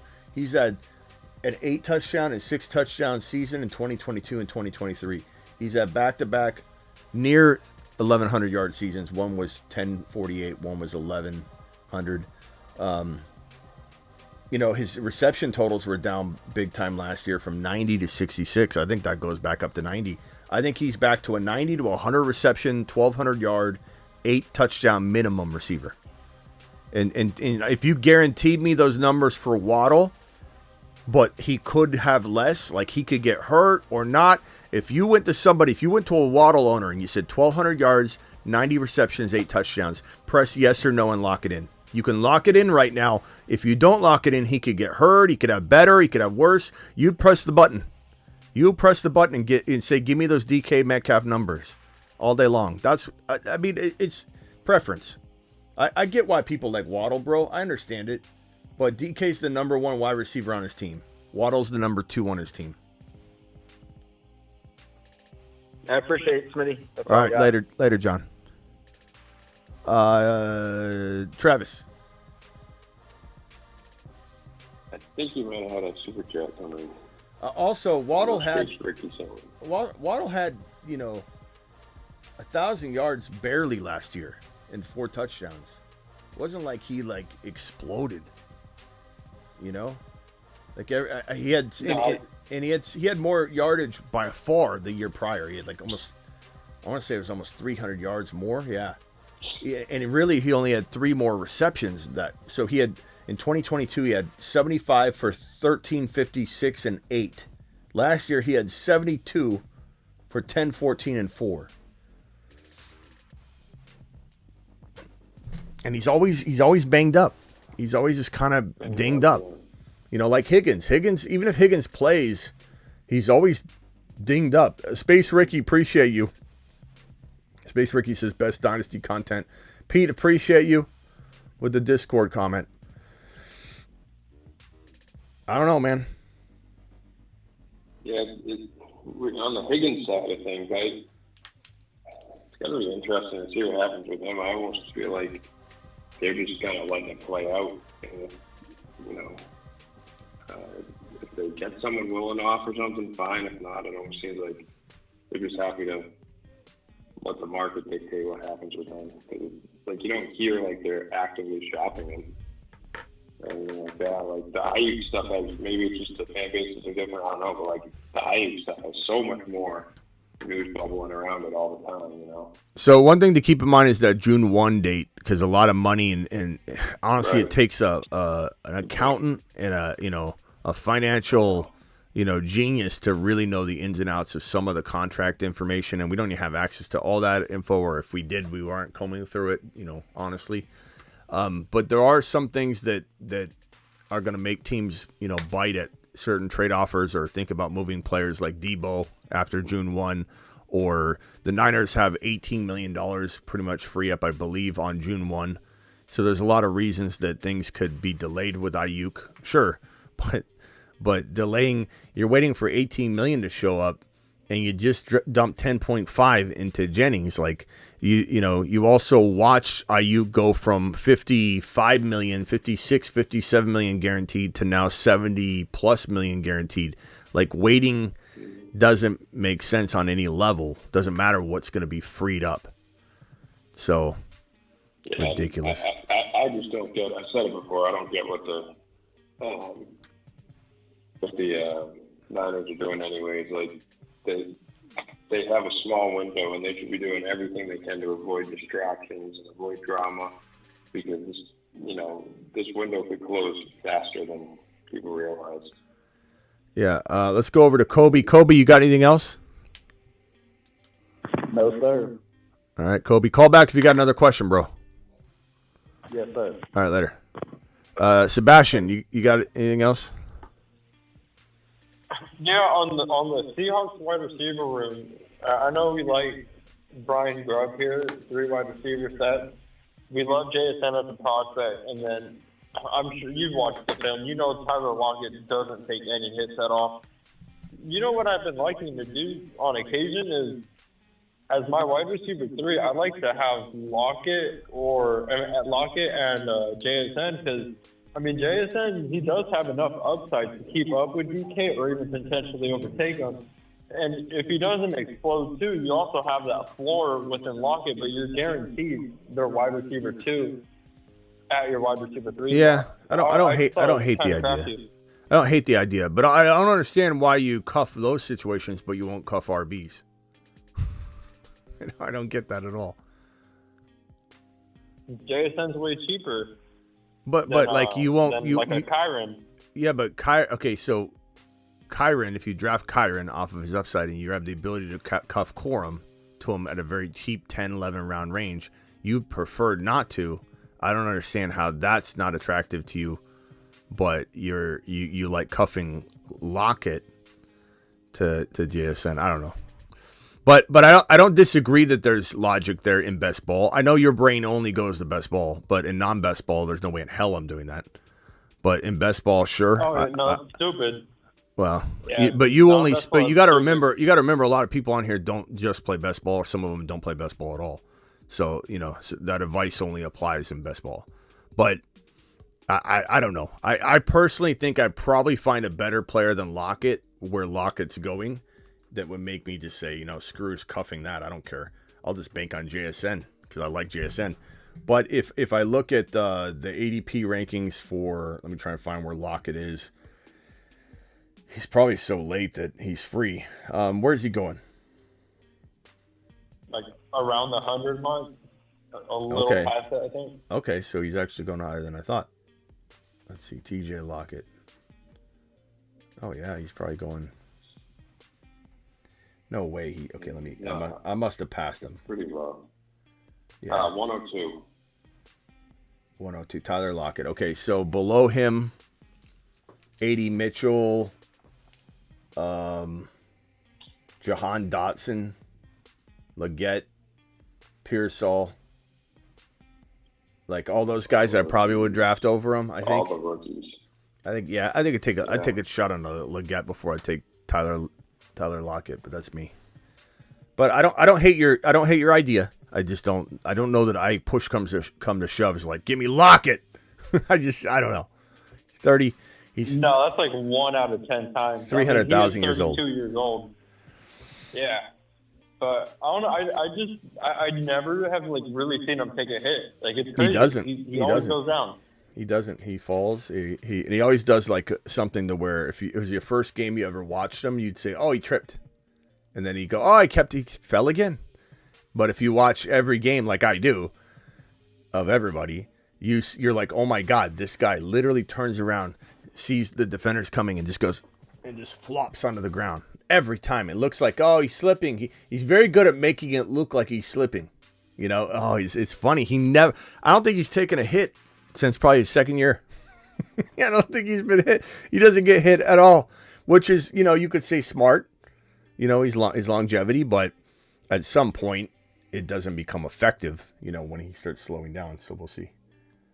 But yeah, that's all I had to say on that. But Seahawks, I think they're going to be very good. I like where maybe this could go. I as I said the other night, we have a tendency, and I'm very guilty of this myself, of just thinking, okay, Walker wasn't used right. New coaching staff, he's going to get used right just because they're changing the coaching staff. Like, you get so amped about, seeing an opportunity where now Walker might be used. But what if it gets worse? We don't know. But I'm very willing to bank on Walker at what is now currently, and this is underdog ADP, underdog fantasy. If anybody wants to draft with us during the midnight graveyard streams, we're pretty much going live most midnights. I'll probably go live tonight for sure. And we're probably just going to go into the 5 p.m. show. We're only 30 minutes away from it. Probably won't stay that long, but I want to go into it so that anybody shows up knows that we're live. But sometimes we do an early show and it just bleeds into the 5 p.m. show, which is 8 p.m. Eastern. But we'll be drafting tonight, especially if I end the show earlier. I'll have plenty of time to come back. And if you hit the link that I just dropped in the live chat, 50% match on your first deposit up to $250, and we'll be drafting on Underdog tonight. And I use only Underdog ADP. And while some might say, well, that's Underdog ADP, that's best ball ADP, I play in non-best ball. So do you have other ADP? And I just tell people, you don't want other ADP. Even if best ball doesn't match your non-best ball environment to a T, I can guarantee you that the mock draft data, which are ghost town auto drafting, people quitting after 5 rounds, only half of the drafts are filling, and you got computer data all just piling on top of each other, robotic auto draft data. Now, some of those platforms, they don't count the robot data, but sometimes they count it as long as the person drafted 4 rounds, 5 rounds, 6 rounds. And so if people quit midway through a draft because no one's there, it's bad mock draft data. It's bad ADP data. You might have ADP data that looks like it belongs to your league style. Like, I'm on ESPN and I see Achane going around 4. I wouldn't believe that. It's nice to see. And maybe that ADP data will be the suggested rank when you're drafting and influence somebody or influence 11 other people to not take Achane early. But the odds are someone's going to know what's going on and they're going to snag them. So I don't like using any other ADP data other than the best ball underdog fantasy ADP data, because no matter what, it's the most accurate. These are people paying hard-earned money every time they draft. And this is why we don't do a lot of mock drafts anymore, although I'm going to try for the people that can't play underdog in their state. But why do a fake Fugazi draft? Why not just do a draft where you have a chance to win $1 million or $20K every time you draft? Like, that's better than doing a mock draft. I know not everybody can afford to just crank out that many, so that's why, we'll do some mock drafts. But what were we talking about? What player am I looking up right now? I was looking somebody up on ADP. Lockett? No, it was right after that. Kenneth Walker. He's like 60. Walker. Walker's ADP 63.8. And the player right above him, Mixon, Rashad White, James Cook, Pacheco, Jacobs. But Jacobs is like 20 picks ahead of him. It's just the running backs are spaced out. Mm-hmm. So Walker is kind of like Pacheco's the best. He's kind of on an island. Mixon's right next to him. Kamara's right next to him. Aaron Jones is right next to him. Montgomery's right next to him. That, to me, what's weird is this is where I oftentimes I'm taking like a second quarterback to bully quarterback in best ball or something, or I'm taking a wide receiver, and then I'm just waiting. Like, I don't know, about 20 overall draft slots, because down below 20 overall draft slots later, I like these RBs better. Like Najee and Zamir White and Jonathan Brooks and Zach Moss. Like, these guys are literally 20 and 30 picks overall below where Walker, Mixon, and Kamara are going. And I'm not saying I don't like Walker. I definitely draft Walker. I want a certain amount of shares of Walker, but it's not always my favorite territory for an RB, just because of how good those other RBs are below. Even Stevenson, Ramondre Stevenson, is 80 picks below Kenneth Walker. Would I rather have, so we're talking about 60, what did I say, 63? So wide receivers in the 63 overall territory are right around Hollywood, Jaden Reed, Xavier Worthy, Ridley, Addison. So it just depends. JSN, actually JSN's like 78, but those are the kind of receivers that are around that territory. Quarterbacks around 63.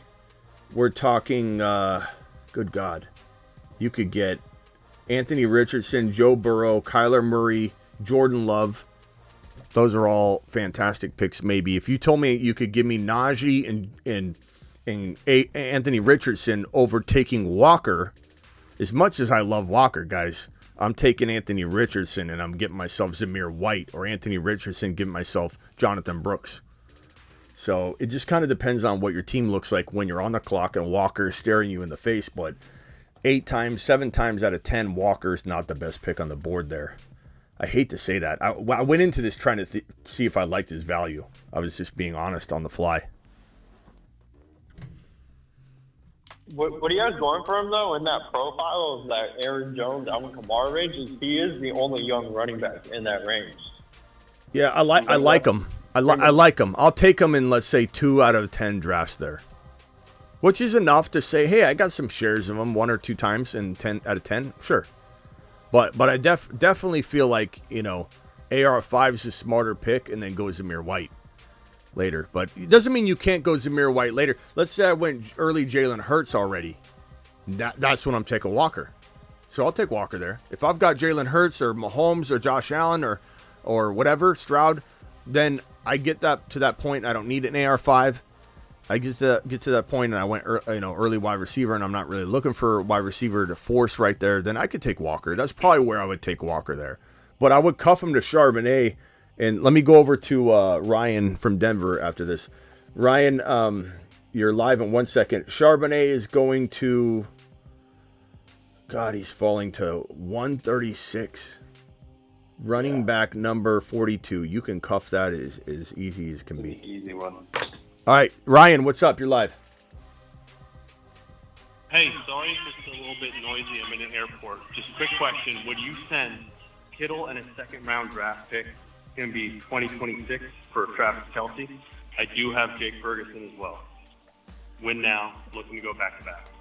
Kittle and a second for Travis Kelce. Kittle and a second for Kelce. Oh, man. Probably. I mean, I don't know. I don't know how much I trust Kittle. He just had core surgery right now, and he should be ready for camp, but he's a big injury risk for me. And if you can win like cash money, like this is a good amount, it's worth doing it, sure. If there's not much on the line, then it's all about like building your team. Then like this second rounder could be better than everything on the board like 2 years from now if you hit it right, I don't mind this. If you can smash and win this year, that's fine. They're both risky. I mean, Kittle and Kelce are both risky in Dynasty.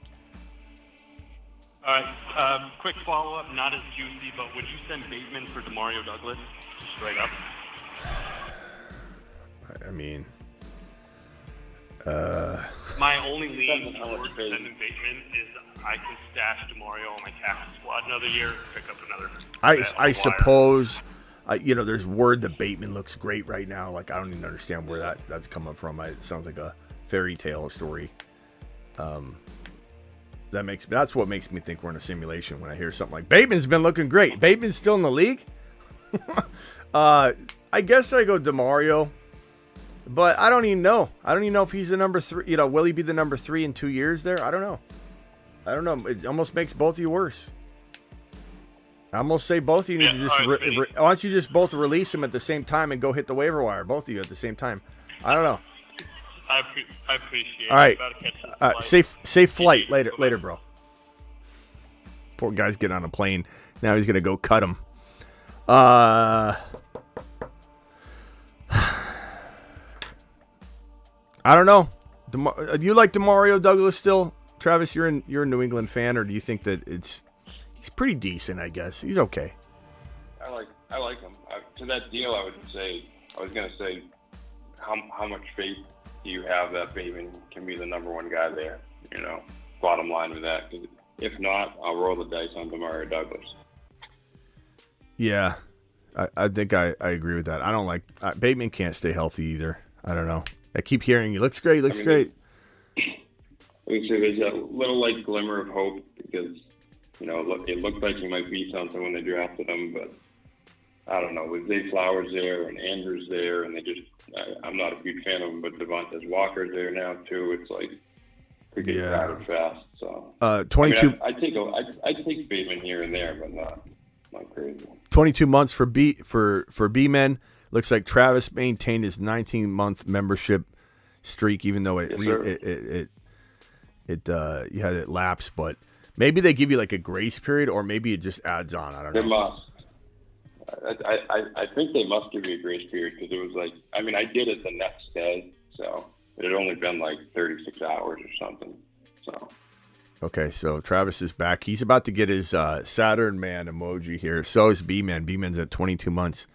At 24 months, B-Man gets a Saturn emoji. We haven't seen one yet, have we? No, was it B-Man or was there someone else that's like 1 month ahead of him? Someone has. B-Man or someone else? Yeah, I know someone has 24 months. We just haven't seen it in the live chat yet. Okay. Yeah. Yeah. Anybody that's been a YouTube exclusive member for more than 23 months, so 24. Once you hit 2 years, you get a Saturn. Right now, you get Mars for the entire year into year 2. You stay Moon Man from month 1 to month 11. I like how you reworked him. I like how you reworked him to the planet. Yeah, Axe and Terry Roberts both. Oh, they show Saturn? Says Blackbeard? Wow. Yeah. Does Draven count? He's a walking Saturn man.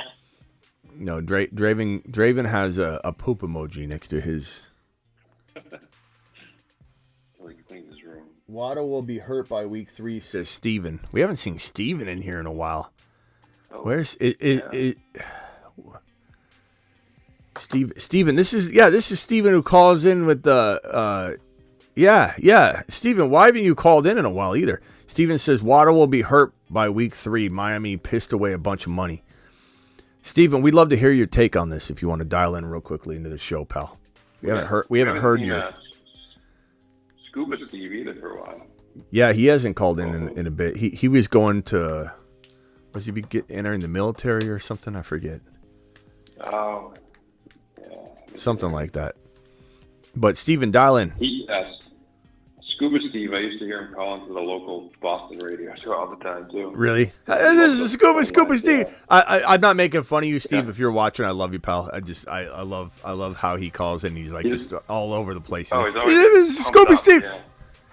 I was wondering if you had any time to think about this. I could just see him like calling from the skies in an airplane, just doing barrel rolls. He's like, I just have a question for you. This guy's all over the place. Steven from Florida, I'm trying to remember his voice. It was like, hey, Smitty, this is Steve from Florida. I think Waddle, they pissed away a lot of money on Waddle. I think that's how he talks. Steven, call in.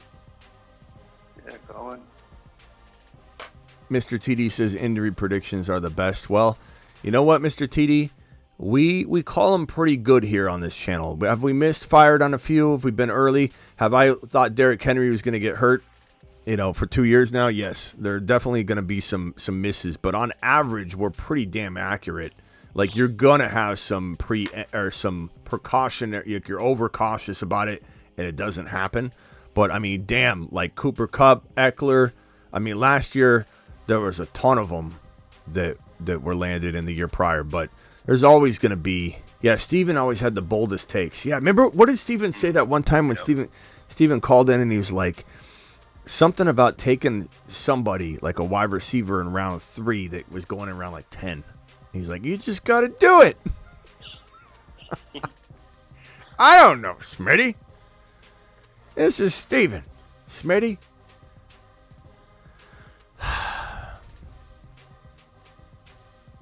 Sebastian, he's still on the phone line. You said Garrett Wilson, dark horse wide receiver 1. I hope that we see him have that kind of year, bro. I hope that there's a little bit of a. We'll talk about it. Never mind. I was going to say we're going to talk about it at 8 p.m., but we're 20 minutes away from 8 p.m. and we're probably not. We're just going to bleed into it. So let me try and find that post somewhere. But there was a little bit of a scare on Aaron Rodgers. It sounds like it was a blister, maybe. And there's kind of some mixed signals on that information. But Aaron Rodgers was seen going to the sideline, and he ended up kind of like sitting down. They took off his sock. He was kind of looking at the back of his leg, like where his Achilles is, and he's rubbing it. And then they were looking at it. They were looking at his Achilles. And then we were thinking, okay, maybe it was his shoe. Maybe his shoe was just rubbing or something, right? And which very much could still be the case. We don't have a ton of clarification on it, but let me see if I can find this. Here's let me see if I can get it. I got it here somewhere. I like Rodgers, so I wouldn't root for anything, but and I don't root for guys to get hurt ever. But it really would be just such like a Jets thing if Rodgers just never plays another snap again for him somehow. So here's Aaron Rodgers. I hope it doesn't happen. Yeah, here's Aaron Rodgers. So he goes to the sideline, and then they start working on him, right? And I don't know what he's looking at here. He's holding something up. You're like, what is he holding up? And then he goes out there after, and then he kind of see him like hobbling a little bit. So he looks down. He's looking down at it, and then he goes this way, and he's kind of like hobbling a little bit. But at the same time, if there was an issue at all, they wouldn't put him back out there. I guarantee you that. So part of me wonders if it was like a blister, and we heard there was a blister, and we heard that it wasn't a blister, but there's no way he's going out onto the field after and running like okay, so he's cutting really hardcore, but yeah, the slowing down's weird. But right here, this is a pretty fast run. Like, you're not doing that if there's a problem. So it was just, everybody was in panic mode. And everyone's saying towards other Achilles. Yeah, but that problem is that the tearing, if you tear your Achilles, you're typically tearing the other one. That because of the compensation, sick nasty. So that's where you'd be worried about it, I guess. But yeah, and then somebody said he returned to a full practice after. There was reports on that. And then there was another clip that we didn't know if it was before or after. A lot of this is getting pieced together after the fact, where it shows him just out there throwing lasers all over. So it's like, I think he's fine. But it was definitely like a moment of panic for everybody. Because it was like, damn, we can't have Rod. But the moment he has pain, he needs to sit, because that you just can't have that happen. Where's this other report? I was going to put something else on screen here. I think it was the KC Chiefs. Okay, so this report was which is kind of crazy when you think about it, and I think there's going to be something really to this walking out of this season. First of all, we have no idea how teams are going to be scoring offensively this year. I don't think anybody's even talking about it much. I feel like I've talked about it a lot, but we very, very, very much, Sick Nasty said he read it was blisters. That's what we're thinking. And he was looking down because he had a blister and it was hurting. So he was looking down. So, like, what's he not allowed to look down because he had an Achilles tear? So that's why everyone's overreacting to it. I think he's completely fine. They would not send him back out there if there was Achilles soreness. And he wouldn't be running, nearly sprinting, throwing the football after. So that's why I think he's completely fine. Blistergate. Yeah, that's right, D-Town. Blistergate. Okay, so I don't think anybody, and I've been talking about this a lot, no one else seems to be even mentioning it, is that this league the statistics that we're used to seeing year in and year out, quarterback touchdowns, team touchdowns, kickoff returns, how often a team's even punting anymore. Like, all these numbers are going to change drastically because of the new kickoff rules. Shorter fields, more touchdowns. Well, quarterbacks that normally throw 34 touchdowns throw 42 now. Like, we have no idea what this is really going to look like. And we also don't know what the kickoffs are going to look like and how important, as we've had other callers, that rugby guy, I forget what his name, Bob, right? Bob from where is he calling from? Bob talked about how, KC bringing in the rugby guy. So here's the, for returns, but here is the, this was from, let's see here. Chiefs have considered, special teams coordinator was talking about this, using their, who were they going to use? I think it was Reed, to do kickoffs instead of Buckner. So the reason you would do that, Butker, the reason you do that is because Butker, they don't want him on the field trying to tackle somebody. Not to say he can't, not to say he's a weakling, not to say anything of the sort, but why not put a guy on the field with a potential different, type of kickoff needed and required that can kick and boot the ball, but can also tackle. So I think what you're going to see is a lot of teams say, hey, let's put a defensive back who can kick the football. Hey, let's train this guy to kick the football. Let's train this guy. Let's have a linebacker kick the football off, because they only have to kick it into this certain zone now. You don't have to kick it out of the end zone to protect field position or anything. And now you have an extra defender on the field. And imagine what you're like. First of all, you have shorter fields, so you're expecting more returns, but now you have people thinking, let's have a different defender on the field so that we can stop an advancement from happening. I think we very, very much see in the next 2 or 3 years a lot of teams developing these multi-use kickers for kickoffs only, and then Butker can just kick the field goals. So I think that's a very interesting, and it's very KC Chief life, like to bring in rugby players for returns, to figure out how to circumvent the disadvantage that most teams are going to have now, every team, because of the kickoff rules. And now you got an extra defender on the field, not some useless kicker trying to tackle and then get injured. So pretty sneaky thinking by the KC Chiefs, and I think they probably deploy it. A-Train with a 12-month membership, 1 year of knowledge from Smitty, won 2 championships last year. Thank you, A-Train, for dropping your message, my guy. I appreciate you very much, and good job with your team, bro. Rogers has routine problems with his cleats, says Sick Nasty. Yeah, it does seem to be Blistergate, but there is definitely some mixed signals going out, but I think the mixed signals from people that... So anyway, we kind of got on that topic because Sebastian had wrote in the chat that he hopes that Garrett Wilson, or views Garrett Wilson as a dark horse wide receiver 1. Man, if A-Rod can stay healthy, I don't know that he'd be my 1, but I think that he's a dark horse top 3 wide receiver for me, which I think is still bold, not as bold as 1, but I think he has a huge amount of upside. We've been very, how should you say, abused, and kind of our expectations have been dumbed down and beaten up with Bijan, London, and Garrett Wilson. And I think our initial reactions and expectations from last year are true, and will end up being proven true, but we're all a little afraid to bank on it, to bet on it, to put our reputation on the line, right? Because we saw that misuse can be the demise of a prediction. And so if we think Bijan could be running back 1, but they don't use him, then we're going to be wrong. And it's really hard to accept the fact that Bijan's probably going to be running back 1 this year, I think.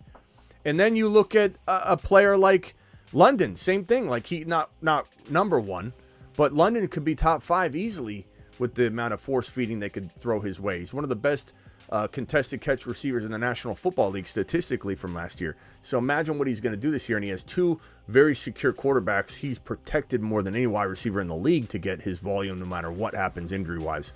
And then in the case of Garrett Wilson, they have competent backups. They actually have Tyrod Taylor. That's not horrible if some crap hits the fan.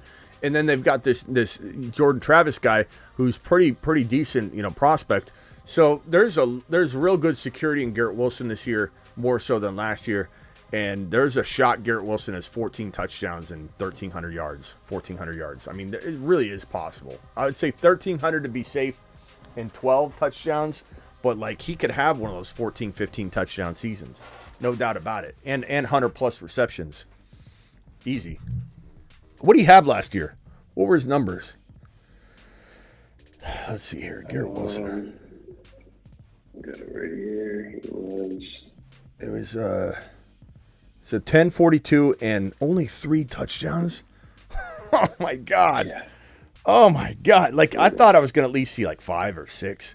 Garrett Wilson, 10-42 and 3, 95 receptions. So if he can have 95 receptions in that piss poor environment, 83 as a rookie. Right. I don't know, 110? 110 with Aaron Rodgers? That was his floor. Yeah, that was his absolute floor last year. 1,100 yards as a rookie. He should easily have 110, 1,300, and 10 scores. Minimum.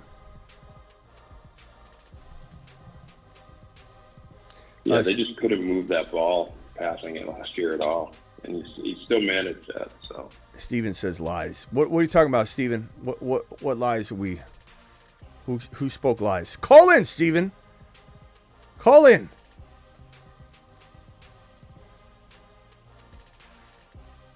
Sounds like a job for Taysom Hill. Taysom Hill, kickoff. Yeah. Taysom Hill's like Superman. The Green Bay A-Rod hate runs deep. Yeah. You know what I'm seeing a lot of people doubt? I'm seeing a lot of people doubt. I'm sorry. Let me put the phone line on screen for anybody that wants to dial into the show. Let me put it on screen and then also play the phone line intro. Call into the show. Call into the show. Call into the phone line brought to you by the Attic.shop. Appreciate you all. What were we talking about right this very second? Garrett Wilson. Oh, Steven, I think.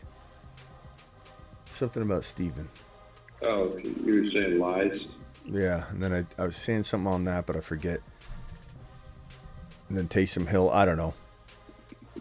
Whatever. Zook says, rate this team running backs, Bijan, Henry, Stevenson. I normally don't. These are way too long, but I'm bored right now, so let's go ahead and do it. Okay, Bijan, Henry, Stevenson, Eckler. Okay. It's good running back crew. Cooper, Waddle, Dell, Reed. It's very deep. Laporta. I think your weakness, I mean, I can tell why you're deep is you have kind of a weak QB room, but maybe Rodgers surprises and plays like a top 7 guy. T-Law I like a lot. I just, I don't know that I trust him yet. Got a little bit of PTSD with T-Law.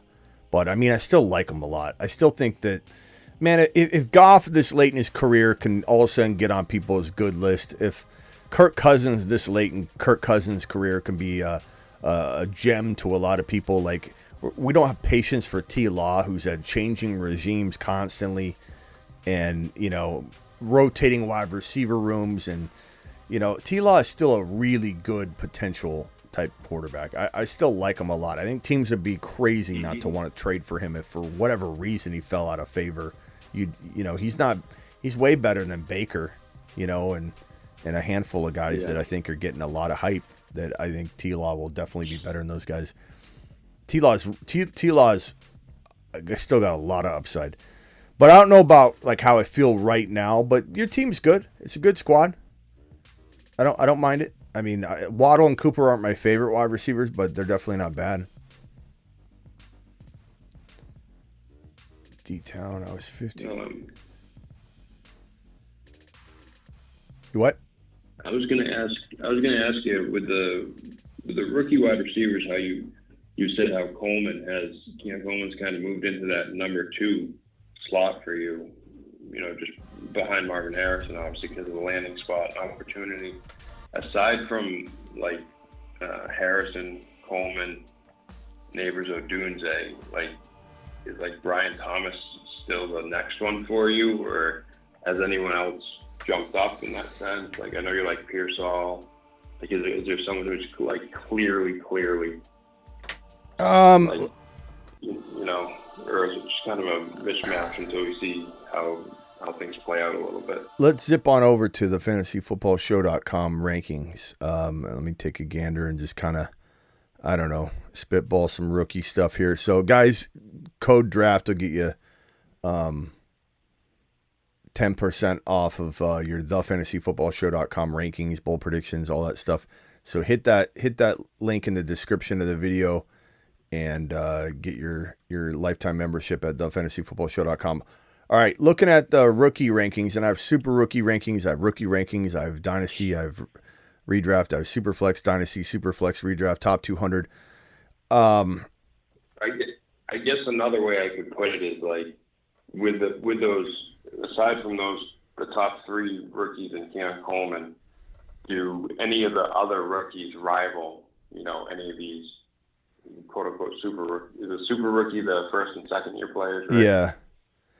Well, let me the rookies move into that. Let me attack the question like this first. So here, or here, let me write it on the board here. So currently, I think in general we have no question about MHJ.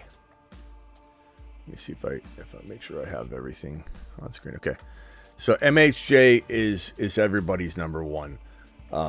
Landing spot did not move neighbors above him on any level, and nobody should be promoting that.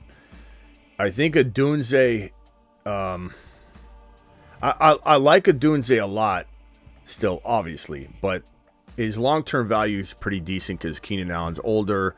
We don't know what to make of DJ Moore for the long term, honestly, like 3 years from now, 2 years from now. But his redraft value is very shaky, as his neighbors with no quarterback. So, like, this is the only surefire redraft wide receiver at this point. And I think this goes for even my redraft ranking. I'm not drafting Coleman ahead of Neighbors or Odunze. I'm just more so drafting him and taking advantage of that. I think he could be the number 2, but there's no way in hell in redraft I'm taking him above those other guys. Right. But he definitely has the ability to be the number 2 in redraft.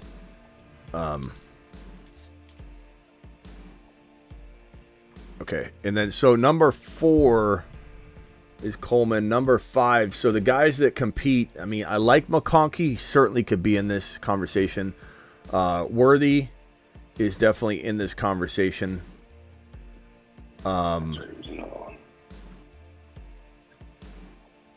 Corley could definitely be in this conversation. Leggett could definitely be in this conversation. And I think that's about 80, maybe 80 Mitchell. I don't know if Pearsall's in this conversation. Pearsall's more so like a deep, okay, sleeper. And Brian Thomas has fallen out of that. I'm sorry. No, BT's in here. No. Okay. I didn't mean for BT to fall out. Okay, so let me talk to each one of these. So, AD, let me move these up. So BT, AD. Okay, so how would I rank BT, AD, McConkey, Corley, Leggett, Worthy? God, that's tough.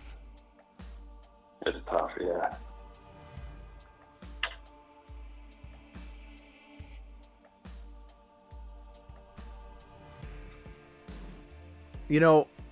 Based on volume, I think BT has to be the next guy just because he's... I think they're going to have him... I mean, it depends. Let's say Worthy gets the nod somehow and he's like getting starter work on the regular. Like he becomes a starter. Yep. Then Worthy would clearly be the guy. The question is Rashee Rice going to be able to even play week 1 and then his suspension happens mid-season? Like, what's all that look like? So there's no way Worthy's unseating Rashee Rice or Hollywood in week 1. And then you've got Kelsey, there's a lot of mouths to feed. The consistency won't be there for Worthy initially. But if he got the job, if Rashee Rice was suspended for the year before week 1, then Worthy probably by default jumps up there. And most people will say he's the number 2. He'll be in this conversation with Coleman of rookie of the year. And he's going to be wide receiver 2. Could he actually outperform everybody as a rookie in terms of receivers? So we'll have that kind of hype behind him if he's the starter, name starter in KC. But right now he's not. So I'm going to say BT. Next, I'm probably going to say, honestly, by volume, McConkey and Leggett probably follow next in redraft to get the most amount of work. AD I like a lot, but he's going to be more of a wait and see. Corley I like a lot. He's a wait and see. Mike Williams might not be ready for week 1. We'll have to play that by ear. And if he's not, then Corley would definitely jump up. So there's so many moving parts. But right now, because of guaranteed volume, I think Leggett, McConkey, and BT have the most opportunity by default right now. We'll see what AD has, but like BT could be the number 1 for his team. McConkey's the number 1 for his team, but Leggett's the number 1 for his team. That's the common denominator here. Corley's not the number 1 for his team. AD right now is not the number 1 for his team. Worthy is not the number 1 for his team right now. These 3 guys are, therefore they get a little bit more of a redraft bump in consideration. You know what I mean? Mm-hmm. So give me BT, McConkey, Leggett, probably in that order after Coleman, and then it goes in that order. Steven, you're live. Steven. There he is. What's up? What's up, Steven? Long time no talk. Well, there's been a lot of life changes. As we get older, we lose people. And, it's been a difficult start to the year, but we're rebounding. I'm sorry to hear that, bro. And, it's all right. Hey, you'll be there one day, and it won't be. It'll be really quick. The older you get, the faster the time goes. I'm already feeling that, man. I mean, the time is going so quick now.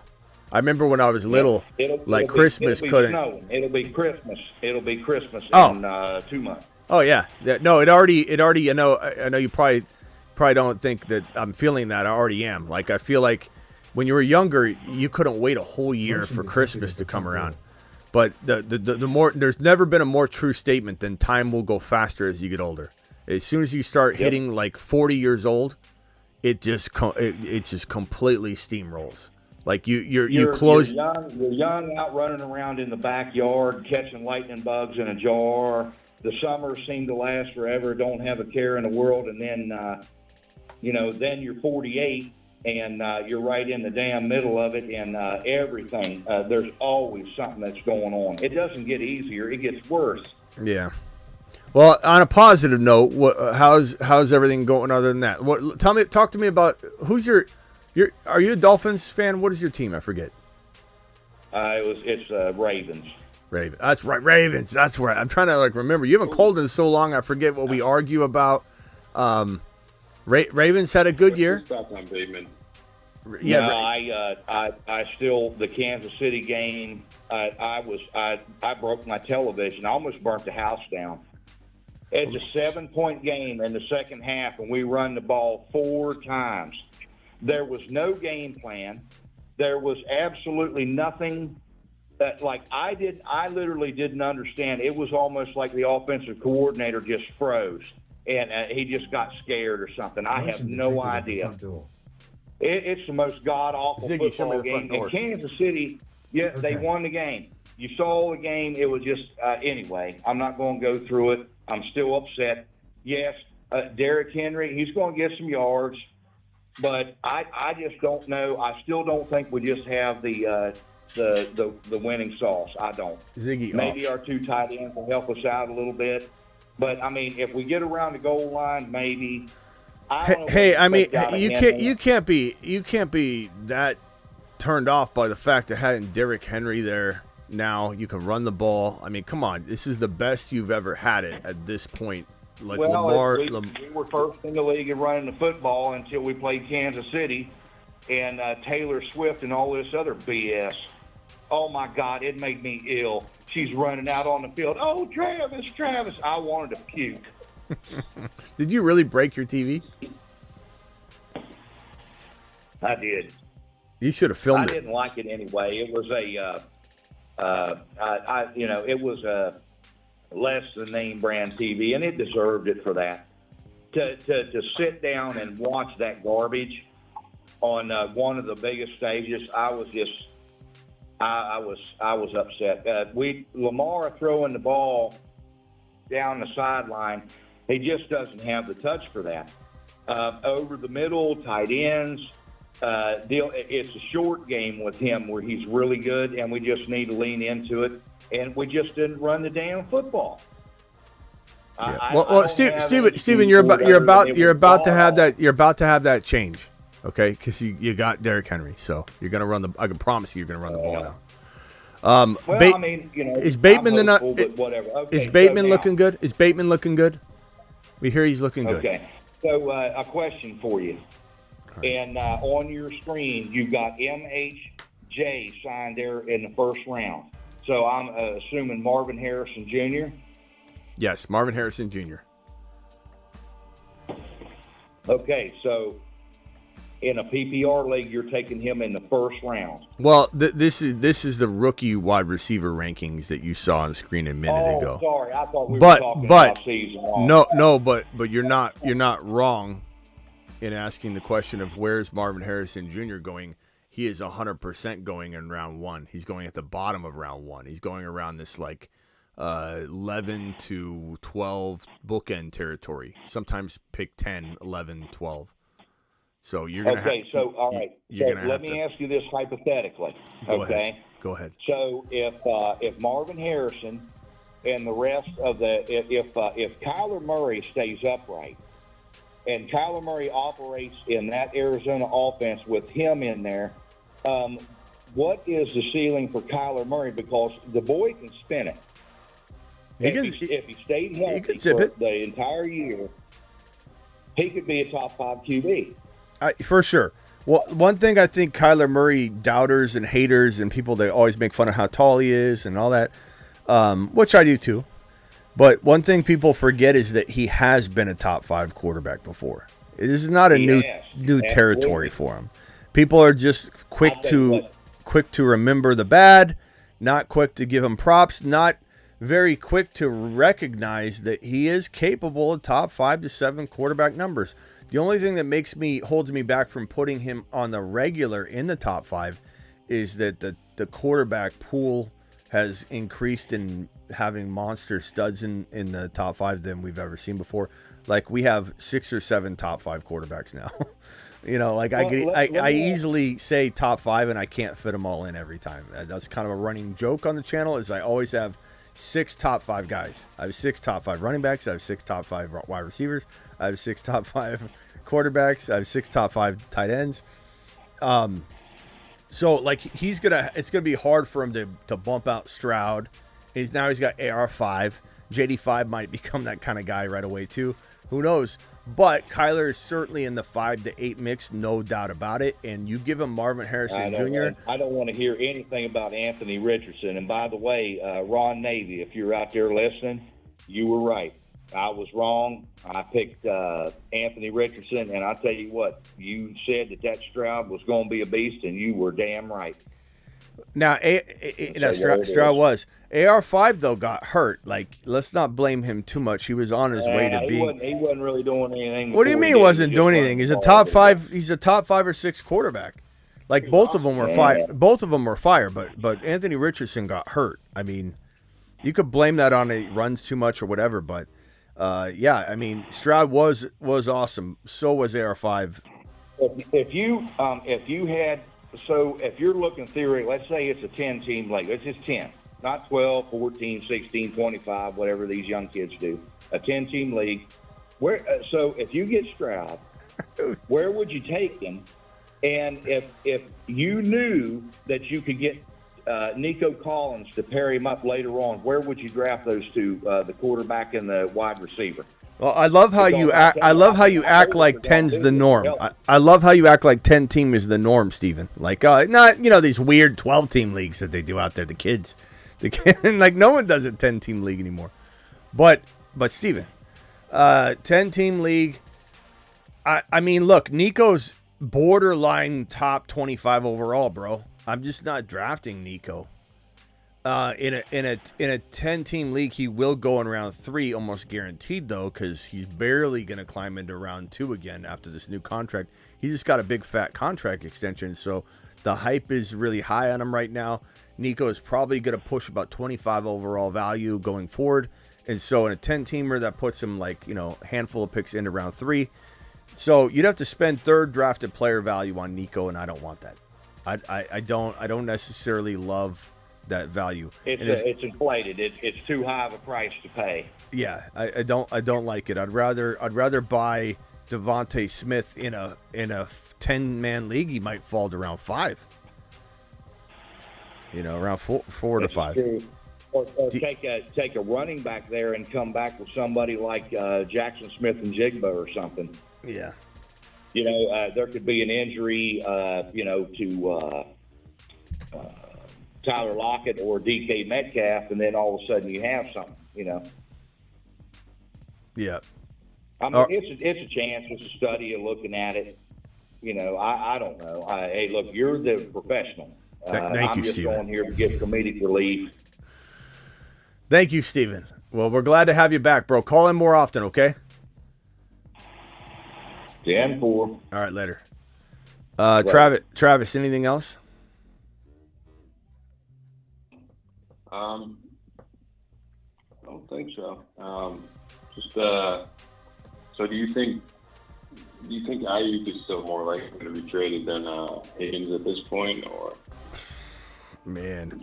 So let's do some let's do some of that projecting real quick, and for this will be one of the more talked about things, I think, unfortunately, on the channel for a while. And I know I had a couple people that say, "Oh, glad you didn't talk about Aiyuk today," like in joking, in my comments. And I'm like, well, I don't just come out with the same stuff. Like, something new happens every day on it. Aiyuk. Let's see here. The odds of Aiyuk. Let's do a pie chart. So this is Aiyuk getting traded, signing an extension. I'm going to start off with Aiyuk. Then we'll talk about Higgins, I guess. But Aiyuk, I want to say before the St. Brown deal, it was probably something along the lines of this. We got like almost a 65%-ish to 70% chance that he was going to get a new deal with the Niners. Like, that's where it felt like it was. And then you had this playing on his 5th-year option. Then you had, getting traded. So 5th-year option, and with the St. Brown deal, I feel like it went near 50% that he'd get a new deal after the St. Brown deal. Now that we have this Waddle deal, I feel like the percentage of him getting a new deal with the Niners is probably around 30%. I know that sounds crazy. Now, what's that do with the 5th-year option? What's that do with the traded? I mean, I'd probably say that's 50% of the remaining amount. So, roughly. So, if that's 70%, then you have 35% that he's going to play on his 5th-year option. You have a 35% chance he gets traded. Like, these are just my arbitrary guesswork numbers, but essentially, you could almost dial this down to a 33.33. So a third of a chance he gets traded, a third of a chance he plays on his 5th-year option, a third of a chance he gets a new deal from the Niners. That's probably where I would say Aiyuk is at. So a third across the board, essentially. Would before draft night, before the AJ Brown deal and everything came down, what would you have had the percentage at then? Before the AJ Brown deal, because that really threw a wrench. Yeah, and that was a fluctuating thing because you were going into draft day. So that trade opportunity of 33% of trade was like it was almost like a door opening real quickly during that draft time. So that probably turned from, I would say, maybe 50% chance he was going to get traded in that moment in time, right? It just opened up real quickly, right. And then the draft passed, and it closed again. So trade on draft day was 50.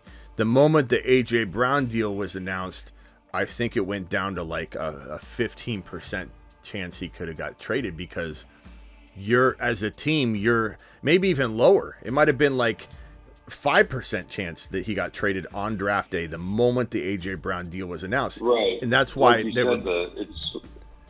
It's flipped to Debo in that moment. Yeah, Debo became like maybe the remaining part of 50%. So 5% chance it would have went to like 45% chance Debo was going to get traded, because now he was the only one that could get traded. Now, it didn't happen because there's still a significant percentage that he wouldn't, 50%. It was really reliant upon the Buffalo Bills saying, we like Keon Coleman. Let's just draft Keon Coleman and pay him nothing for a handful of years. But the Aiyuk, the reason the chess move happened, so again, Aiyuk, 5% chance of getting traded on draft day the moment A.J. Brown was announced, is because when you do a deal for a player, you got to have that contract worked out on the back end. Hollywood Brown went for a significant haul on draft day the year prior, remember? And it came out later that he had already had a physical and with the Cardinals during that draft when Hollywood was traded. He had the physical and the contract. Like, they always work out the contract or the physical or both. And so it's like sometimes it's quiet.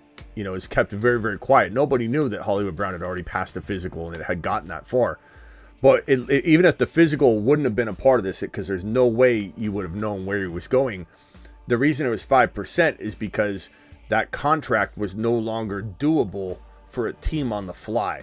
You know, like, you're not going to want to make a trade with Aiyuk. You're going to be risking the biscuit if you can't, like, if you're not in the ballpark with the player and you're going to trade for a player on their 5th-year option and not have a long-term deal. You're going to mortgage a first-round pick for a player that may say, I don't like your offer, I'm not signing a deal with you. Oh, great, we just gave up a first-rounder.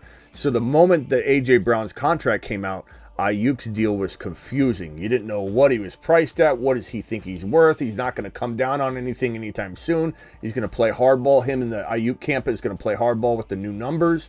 And A.J. Brown just threw a monkey wrench into everything. So as far as, like, your question was, who's more likely to get traded now, Higgins or Aiyuk? Is that the question? Yeah. Like, as of today, who's more likely to get traded?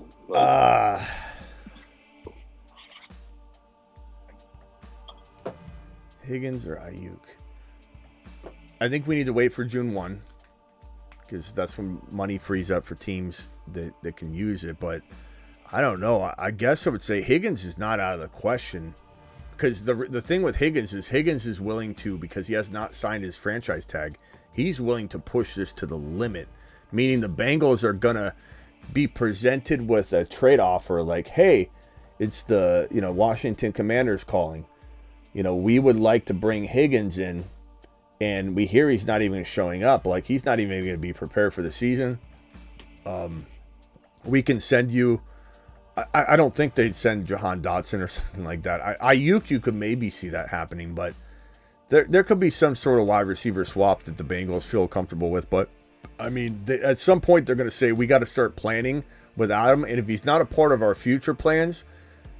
And we're going to start progressing, Burton and these other players into a role to just take it away. Let's just get rid of Higgins. So I think there's a significant chance that both of them get traded. The sticking point for Aiyuk is now he costs through the roof. What team wants to pay Aiyuk $30 million a year? It'd be a specific team. Maybe one or two teams can afford that or want to even pay it. Maybe the Commanders do because JD5 wants it. Let me play with my former teammate. Bring in one of my best friends, because JD5 and Aiyuk, like, they're like this. So bring in Aiyuk, bring in into the JD5 realm. Maybe they're willing to do it. But I would say, like, of the two, more likely, I would say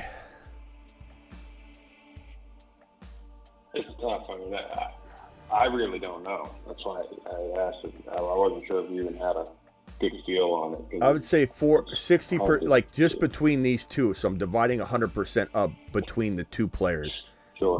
So I'd say 40% Aiyuk, 60% Higgins, just because this guy's not going to show up. This guy's got to show up to get paid. Aiyuk.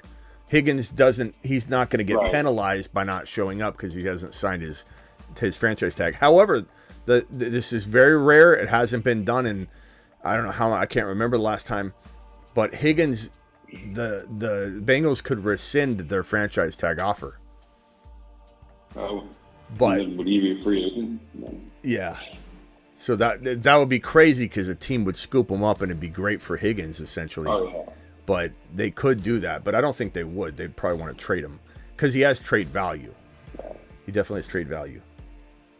I saw someone mention it in the chat about, I think it was Aiyuk specifically, but do you think the Chiefs are out now since they drafted Worthy?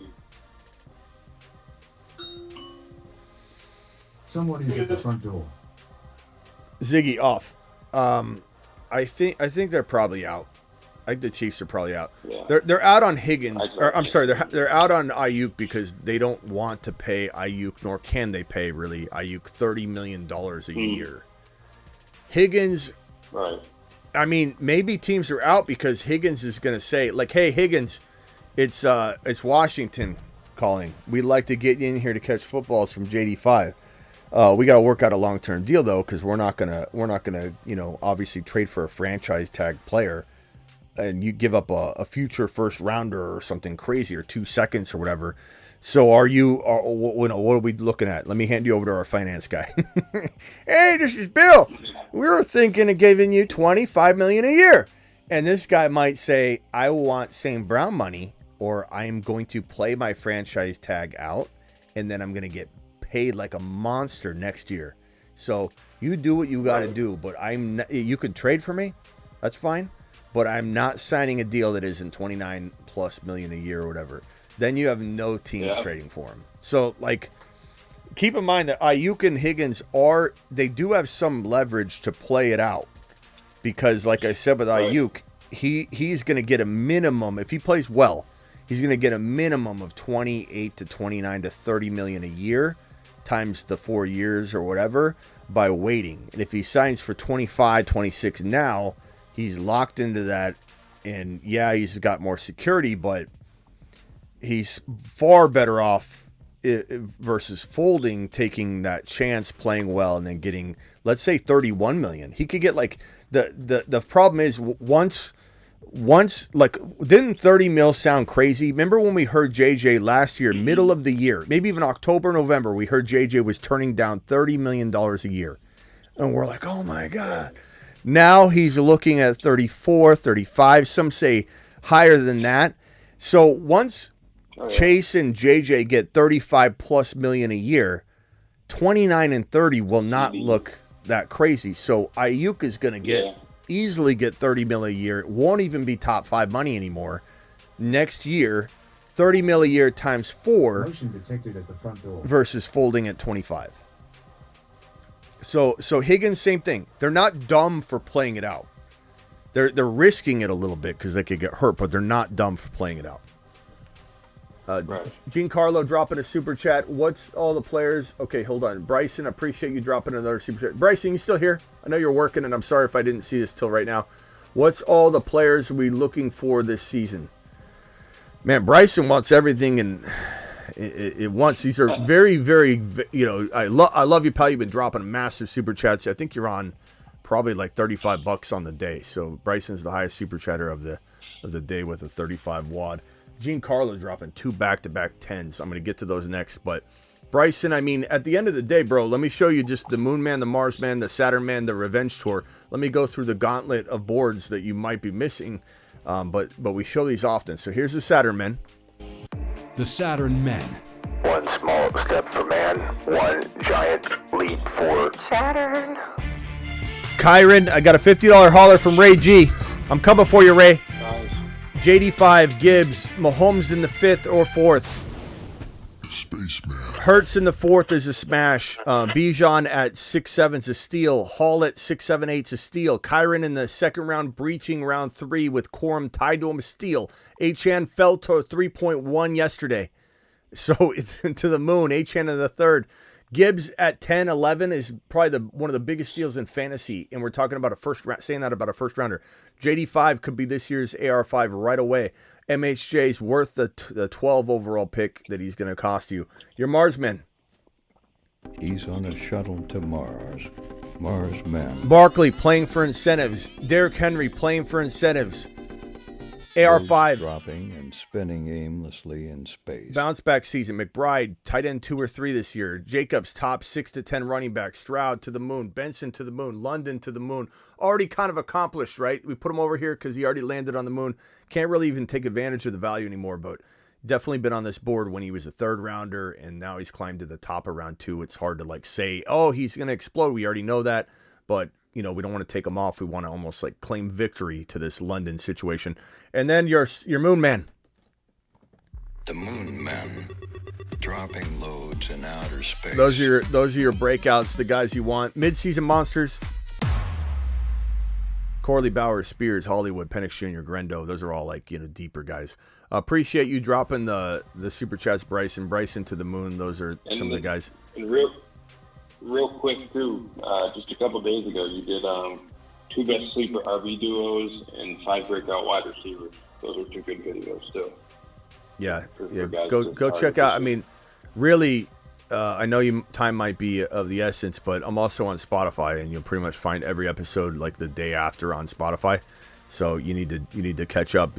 Pop Spotify on, and you can listen to it too. Stroud will throw. Here's Ray G dropping a $50 bold prediction. $50.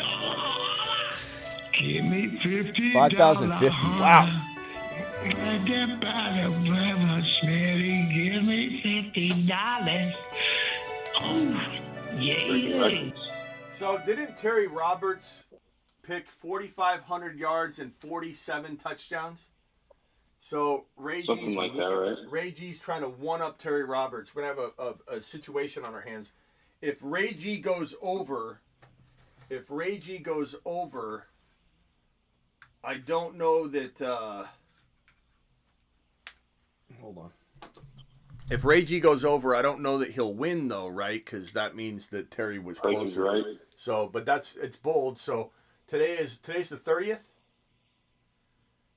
Ray G, Stroud, 5,050. Ray G, 5,050. Nice job, Ray G. That's a bold prediction. 5,050. Now, as I said earlier, I don't think anybody's prepared for where this is all going in terms of we don't know. 50 touchdowns might be totally doable with the new kickoff rules. We don't know. It's kind of like uncharted territory, and I don't think anybody is preparing for it. You talk about starting talking about it a whole lot either. You talk about starting the ball off at the 30 to 50 yard line. I don't know. Maybe punting is a thing of the past. Giancarlo, Dynasty trade, Kamara, Eckler, Christian Watson, Cooper Kupp, Evan Ingram first and a second. Wait, what? Dynasty trade, Kamara, Eckler, Christian Watson, Kupp, Evan Ingram, first and second 2027 picks, 4th and 5th picks, 4. Good God, all of that for Higgins, Pickens, Achane, Kincaid. Okay, Kamara, Eckler, Watson, Kupp. He followed up too. Yeah, so I mean, in general, you're giving up a lot of older players. I like Watson, but he's unknown right now. Cooper Kupp and Kamara and Evan Ingram. Evan Ingram, I like him still, but these are all older players. But Watson, the first rounder in 2027. I mean, this league is crazy. You're trading 2027s. Give me Higgins, Pickens, Achane, and Kincaid. Yeah. And then you see his follow-up adds in to quarterbacks. Within the same trade, we talked about a QB exchange, Rodgers for Fields. I have Rodgers. I'm okay with that. As long as you're not starting Rodgers, and you know that, but he's a secret weapon for you. I'd do that. No, he would get Fields. Yeah, that's what I'm saying. Unless Fields becomes his starter. because you can't start him. So you make sure that he's your backup. Then yeah, I actually like that. Ray G, thank you for the $50 hauler, my guy. You become the top super chatter of the day. Although Bryson, I'm going to keep Bryson up in the corner too because he's been dropping fire all day. So we'll put Ray G right above him, $50. I think Bryson might be at like 40 actually. I'll just change that to 40, Bryson. Bryson, thank you for the super chats. And hopefully those sleepers helped you. Is Bryson still here? Did he respond? I know he's working, but Bryson, I hope you heard my response, my guy. All right, Travis. Anything else? I mentioned, I think it was Dave L. was asking, this year, do you like Tila or Stafford better? Stafford, but you always worry about injury. Yeah, it's close. Big year for T-Law. Yeah. All right, Travis, I'll see you later. We'll draft tonight. Yep. Thanks, Randy. Talk to you later. Later. Bryson with another. Bryson, appreciate you. Bryson's now at $30 or $40 roughly. Thank you, pal. Bryson, Dynasty Superflex. Would you go JD and Kyler, or would you pick JT, Gibbs, Kyron with one of those QBs? I mean, I'd probably say give me JD and Gibbs, I guess. I know we talked about this earlier, but you're not wrong to go Kyler and JD. But I would want Gibbs over Kyron. Gibbs is phenomenal. Gibbs could be the number 1, number 2, number 3 Dynasty running back. So give me JD and Gibbs. Yeah, I'd probably say that. But I do not hate Kyler and JD5 if that ends up happening. Do I like JD5 or JD5 and Kyron, or JD5 and Kyler if Gibbs is gone? Probably Kyler. Just to have that quarterback situation. And Kyron could fall to the next round just because people are freaking out about everything. You know what I'm saying? So that's kind of why I would lean that way. But I would go Gibbs over Kyler. But I'm going JD5 no matter what. So thank you for all your questions. And I hope I helped you with your Superflex draft in 3 days. Tell us how you did. And then tonight, if you got more questions, come on in. Tomorrow, you got more questions. Come on in. We can still tackle more. Bryson, appreciate your droppage tonight. Appreciate everybody being in here tonight, and we'll be back. Don't forget Underdog Fantasy promo code Smitty. Let me drop that link right here one more time. Promo code Smitty, Underdog Fantasy. Drafting tonight, they will match your first deposit up to 50%. So you drop 100, they'll give you 50. You drop 200, they'll give you 100. You drop the minimum of 10, they'll give you 5. And that link has just been dropped in the live chat. We'll be drafting tonight on Underdog Fantasy. So click the link. Link's in the description if you're watching the replay. Code Smitty gets it done as well, but the link's easy because it inserts code Smitty for you. Click the link, get ready, get signed up, get the app downloaded so you don't miss out in trying to scramble last second to get in. We're drafting tonight. I'll see you all later. Don't forget, I'm live Monday through Friday at 8 p.m. Eastern, every single Monday through Friday, 8 p.m. Eastern. I'm live when big news breaks like this Waddle news that bled into the 8 p.m. show, so we just stayed live. We've been live for, good God, 2 hours and 30 minutes. So live show, Waddle, around, 2 hours, maybe an hour before, about 2 hours before the show, and we just bled right into the 8 p.m. show. Live most midnights, which will be tonight to draft. I'll see you all later. He's Kyron, he's 7 feet tall, and he knows how to handle a ball. Hold on, we got Gene Carlo dropping one more super chat real quick. He says, for sure, thanks. I won with CMC at Superflex last season. The remaining starters would be Love, CMC, Saquon, Hill, Puka, Kyron, Moss to mix in to the starting lineup. That's a great squad. And let me just refresh my memory on your question real quick, Gene Carlo. Hold on. Oh, on that trade, yeah. So Kamara Dynasty trade, yeah. I like the trade, bro.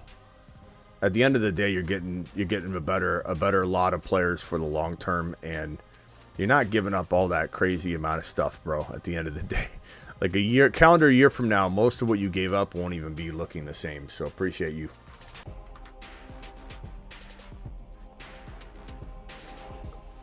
People are getting burrowed left and right, and people are gonna remember it. Get burrowed.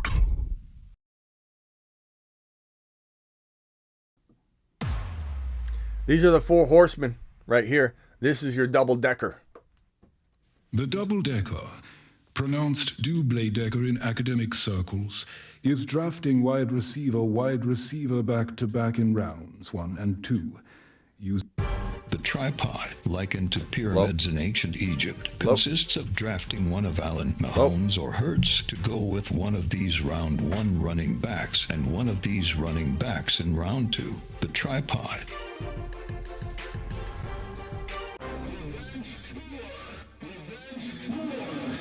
It's time for some revenge, Revenge tour, revenge bench tour. Revenge tour, revenge bench tour. Thanks to my mod squad. Deuces.